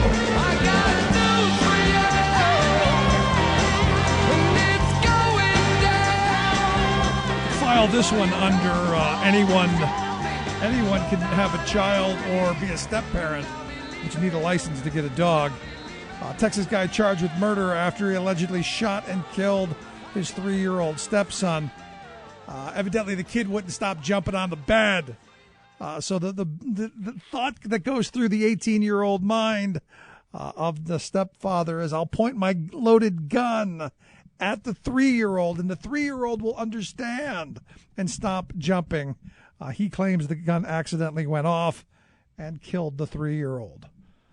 Yeah, we need more guns. Yeah, that's what we need. Anyway, let's find out what's going on around the world and in Washington, D.C. Bob Ney, Talk Radio News Service. Bob, thanks for taking time for us. Thanks, Rick. Happy to be on. Yeah, so I guess another terrorist attack. Is that what we're being told, this plane crash? Yes, I watched this morning a great panel, actually, that was really giving some facts and technical facts, the age of the plane, and it really sounded this morning, even before they said it was terrorist, that it was. There's something also about the passengers. There were 3 air marshals on that plane, Egyptian air marshals, which seemed a little bit unusual in a sense, and they actually had mentioned that it seemed a bit strange. So I don't know if there was a high-profile person on there, Egyptian, or if they were, if something happened between the 3 of them, but the plane it veered to the left and then it made a 360 circle as if it was trying to get away from something. So then it went down. Now, did they find the Egyptian Air Flight 804? Now, they did report, and we had reported in our news based on it that they were going through the wreckage. Now they found out it's life vest and plastic and wreckage, but it's not from the Air Egypt plane. what plane could it be from? That's what I was thinking. Where would that be from? It's off the coast of Greece. So, yeah, so far they really haven't recovered. Now we know that the wreckage. Wow. And it'll be interesting to see what they come up with out of that. Because, again, you look at these horrible tragedies, and planes just don't crash on their own. Right. Especially a 12-year-old plane, this type of plane, is what the experts were saying. Yeah, well, it's sad, sad stuff. Evidently, the former Obama defense secretary's got some accusations against the White House? Yes, he's saying that they have semantics backflips, he calls it. And it's all, mincing words over the word combat. Right. And, of course, we know, the recent Navy SEALs death, Keating got a lot of attention. And the current Defense Secretary, Ash Carter, used the word combat death himself. That would be President Obama's, man. And he said combat death. And then the White House spokesperson said that the people in Iraq are not on a mission. Therefore, the 4,000, it wouldn't be a combat death. So I'm trying to I think they're generating more arguments. Yeah, they should have just let it go by doing this. Right. But you don't want to get into. I can see where they don't want to get into. We're at war, and these are combat deaths. I can see the reason we don't talk about people going into we talk about boots on the ground and things like that instead of the people in the boots. I think it's the same kind of thing. Yes, if you and I are shipped to Iraq tomorrow morning, and we've got a gun, and we're out, in part of Iraq, and we're shot, and it's a war zone. Maybe not declared by us, but they sure are killing each other over there. And we're shot, we're killed in combat. Maybe not official sanctioned combat as in the sense of a vote or something, but, it's a combat zone. Right. So anyway, it's now a controversy of, why is the defense secretary, current one, saying combat death, and then the White House says, no, it's not that. So I don't know what you'd call it. Interesting. But look, it's what we've done to our military for generations now. It's not war. It's a police action. It's a war. Mm-hmm. Anyway, sure. I understand the House erupted today. Yeah, no.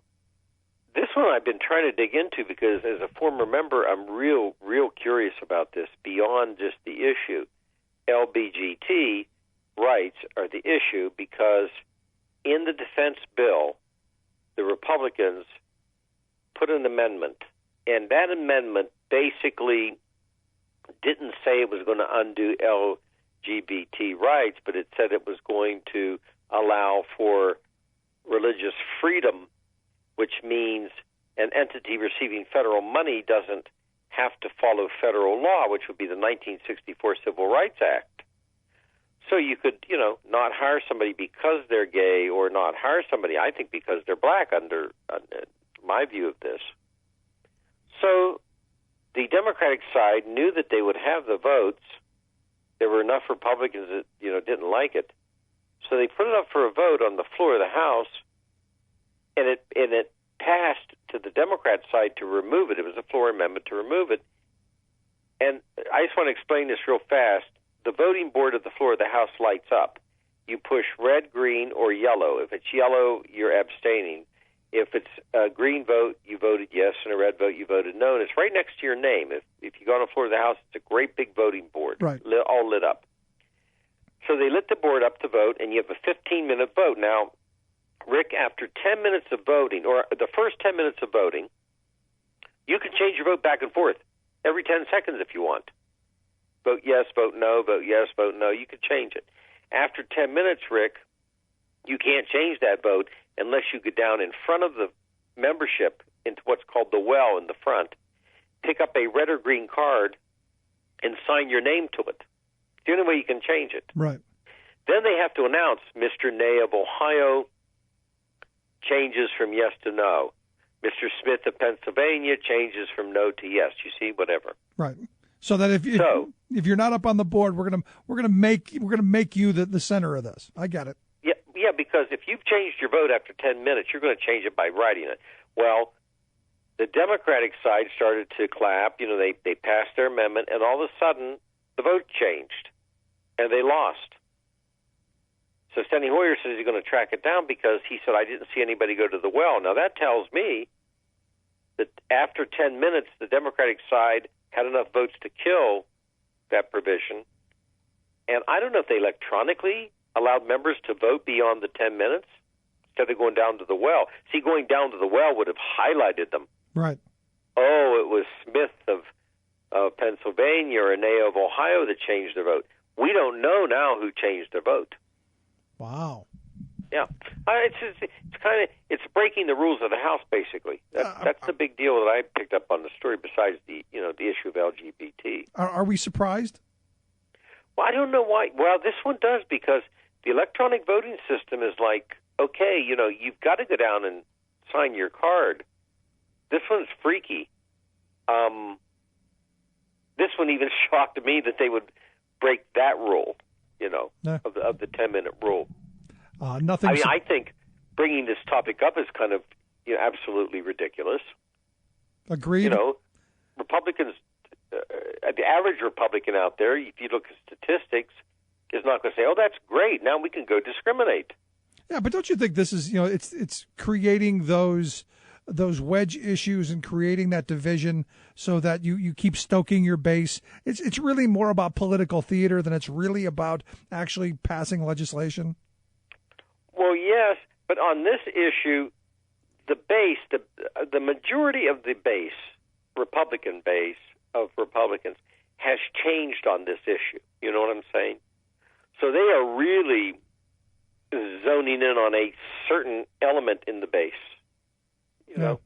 Because I see with all of this bathroom talk and all of this to me it's again pushing this issue right back into the everyone's face. And to me, this is another one of those things where, we're just going to keep it in your face so that you're not focused on anything else but this shiny thing. Well, I mean, yes. And look, all of this is overreaching. You know what I'm saying? Right. We've got all these major problems, and we're making, and at the end of the day, we're going into the school systems with a new rule on bathrooms, and Republicans are trying to undo parts of the Civil Rights Act. And there's all these huge issues of jobs, the economy, manufacturing jobs, trade imbalances, imbalanced budget, Social Security is going down the tubes. And everybody will talk about bathrooms, and they will talk about, these amendments. Yeah, but individually, we can't do anything about, our trade deficit or Social Security's problems. Right. But we can accost the woman in the bathroom who has short hair and wears a baseball cap. That's true. Yes. You're right. Direct action. We can get involved to keep our bathroom safe from manly-looking women. I'd rather have a balanced budget, and we'll take our chances in the bathroom. I'm with you. I'm with you there. Let's move on. I guess Donald Trump has accused Bill Clinton of rape. Really? This one even shocked me for Trump in the sense that he threw it out there, and Hannity, when you looked at Hannity's face, he went, rape, okay, sort of like that. And Juanita Broaddrick started talking today after 10 years of saying nothing. She started talking today. So I don't know how this is going to come off, but I think this is a precursor for hang on to your seats. Oh, yeah. I've said months ago. If Hillary's the nominee. I said months ago, I can see it. He's going to turn to her and go, hey, how can you keep the country satisfied when you couldn't keep your own husband satisfied? I'm waiting for it. Because, and the base wants him to go there. Look, I know people who are dying for him to attack her on that. It's nuts, just nuts. What's going on with Bernie? Not that my advice would be taken by the Democrat National Committee, but this thing is daily exploding into a civil war. And somewhere at some point in time, I would assume, just like Priebus and Trump were at each other, remember? Remember? They're down each other's throats. Some point in time, somebody has to negotiate here. I assume that has to happen. because Debbie Wasserman Schultz is holding her line firm, and so is Bernie. But again, I have to admit that they've kept doing things to Bernie, which filters to Bernie supporters. They've done their best job to aggravate them as best as humanly possible. I agree. And today, one of my friends made a comment that, well, Bernie's people were out of control and they all deserve this. This is somebody who supports Hillary Clinton. And I said, well, I saw the video. I mean, look, they were calling motions that weren't passing. I mean, anybody could see it. The guy didn't throw the chair. He picked it up. It's one guy. He picked it up and somebody put it down. But the point remains that this wasn't just some little incident in Nevada. There's been all kinds of things going on.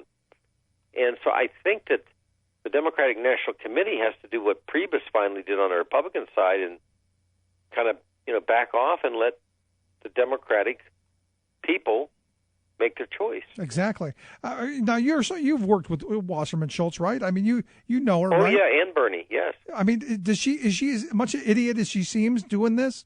I mean, this just okay. I did radio in the UK today, so you're the first one to ask me in America. Okay. I did radio in the UK. I was asked the same question. Look, I served with Bernie. It's hard to get Bernie Sanders mad. Passionate, yes. Emotional about his issues, yes. But to actually get him mad, no.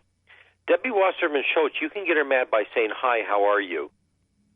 And nobody will say these things probably because they're all serving in Congress, but she's one of the most disliked human beings that serves in the House. I'm not just talking about a Republican side here, okay? No, I don't like her. So yeah, there's a lot of the Democratic side that she rubs them the wrong way. She is quick to jump. Her temperament way different than Bernie. So yeah, it's. I just think she makes horrible choices, and she's not a good spokesperson. And I still go back to Wisconsin when she was asked about the recall, if the recall in Wisconsin was a national issue, and she said no.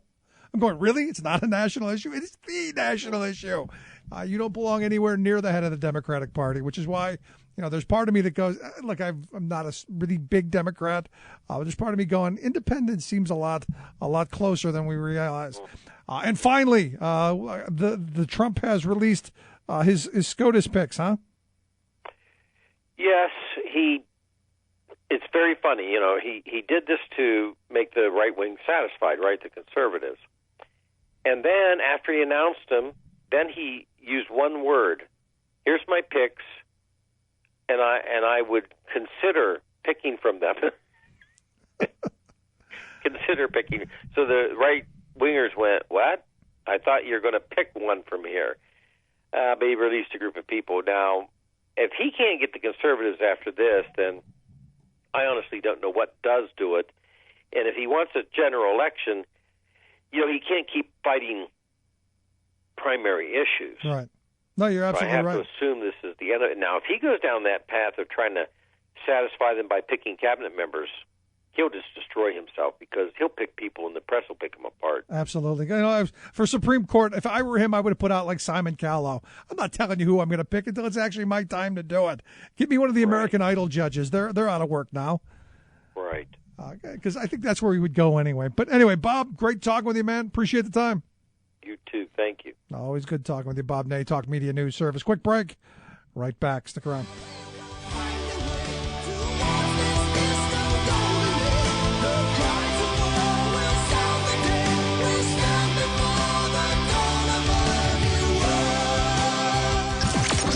Radio of, for, and by we the working people. The Rick Smith Show. Have you had your minimum daily requirement of nanos today? Nanomaterials, that is, manufactured or natural substances that are broken down in high-tech facilities to be teensy-tiny molecule-sized particles. Don't look for them on the ingredient list of food packages because the big corporate processors of our edibles don't want us to know that their goodies include these minuscule, mysterious things that, when ingested, go to places in the body that regular foodstuffs don't directly enter, such as straight into your cells. There's been precious little research on the human health impacts of nanos, though studies have shown them having unpleasant effects on mice. Also, our food regulators have flatly and ominously said they don't have enough information even to evaluate the safety of nanomaterials. So why are they popping up in processed foodstuffs? No one is talking, except a few anonymous food manufacturers who express enthusiasm for the ability for the whatever they are to make processed foods seem creamier and to brighten food colors. A watchdog group called As You Sow sent a survey to 2,500 food manufacturers asking about their use of nanos. A whopping 26 responded, only 14 of which claimed not to use the things. The group ran its own test of 10 varieties of powdered donuts, finding that the sweet concoctions of Hostess brands and Dunkin' Donuts had products containing a nano called titanium dioxide. What benefit does it offer? It makes white substances brighter. This is Jim Hightower saying, hello. An unknown number of corporate food profiteers are pumping an unknown amount of unknown nanomaterials straight into our cells, having an unknown impact on our health, for no better reason than to enhance the cosmetics of their products.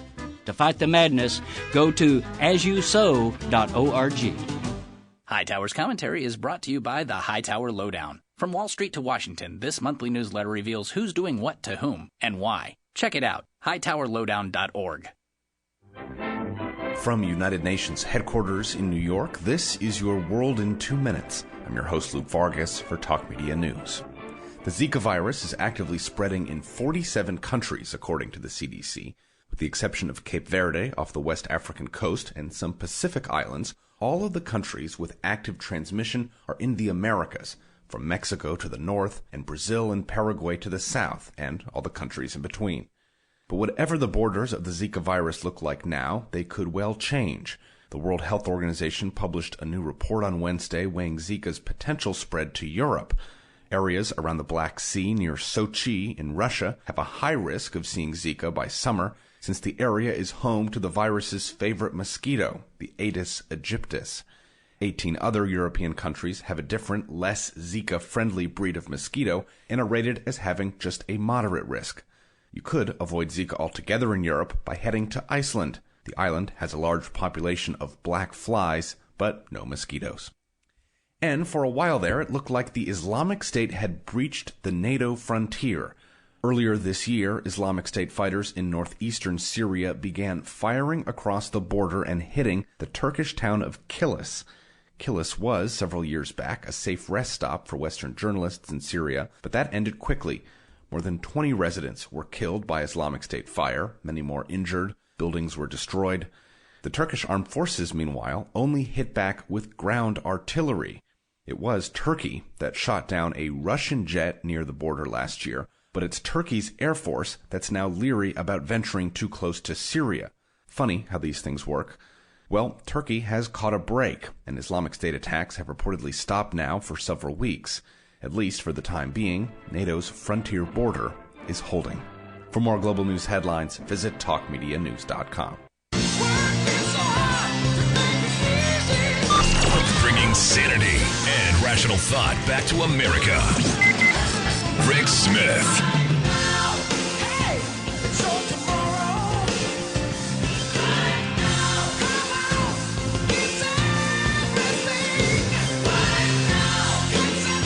A new Washington Post poll out today. Evidently, according to their polling, 9 out of 10 Native Americans say they are not offended by the Washington Redskins name. 9 out of 10. I'm going, really? I find that a little difficult to buy. Maybe I'm wrong. I don't think you can find 9 out of 10 people to agree on anything.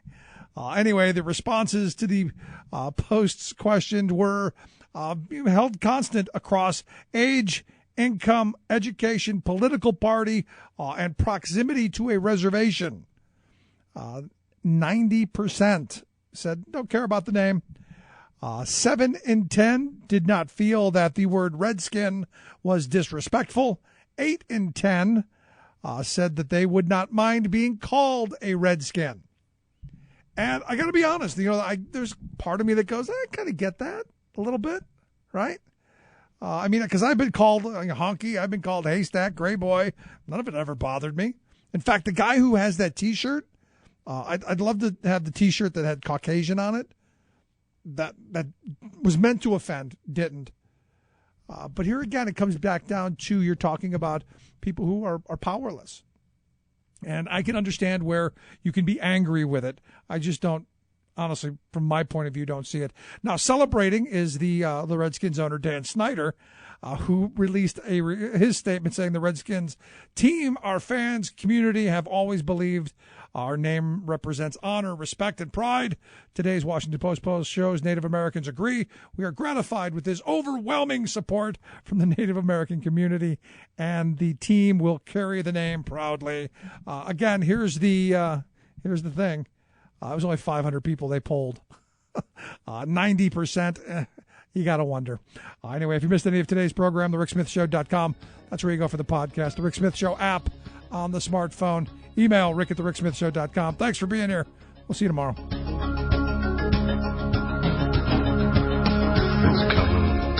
You've been listening to The Rick Smith Show. Together, we can make America better. Email rick at thericksmithshow.com or interact with us anytime at thericksmithshow.com. Until next time, this has been The Rick Smith Show, where working people come to talk. Its color like the tidal flood beneath the lunar sway, imperial, mysterious,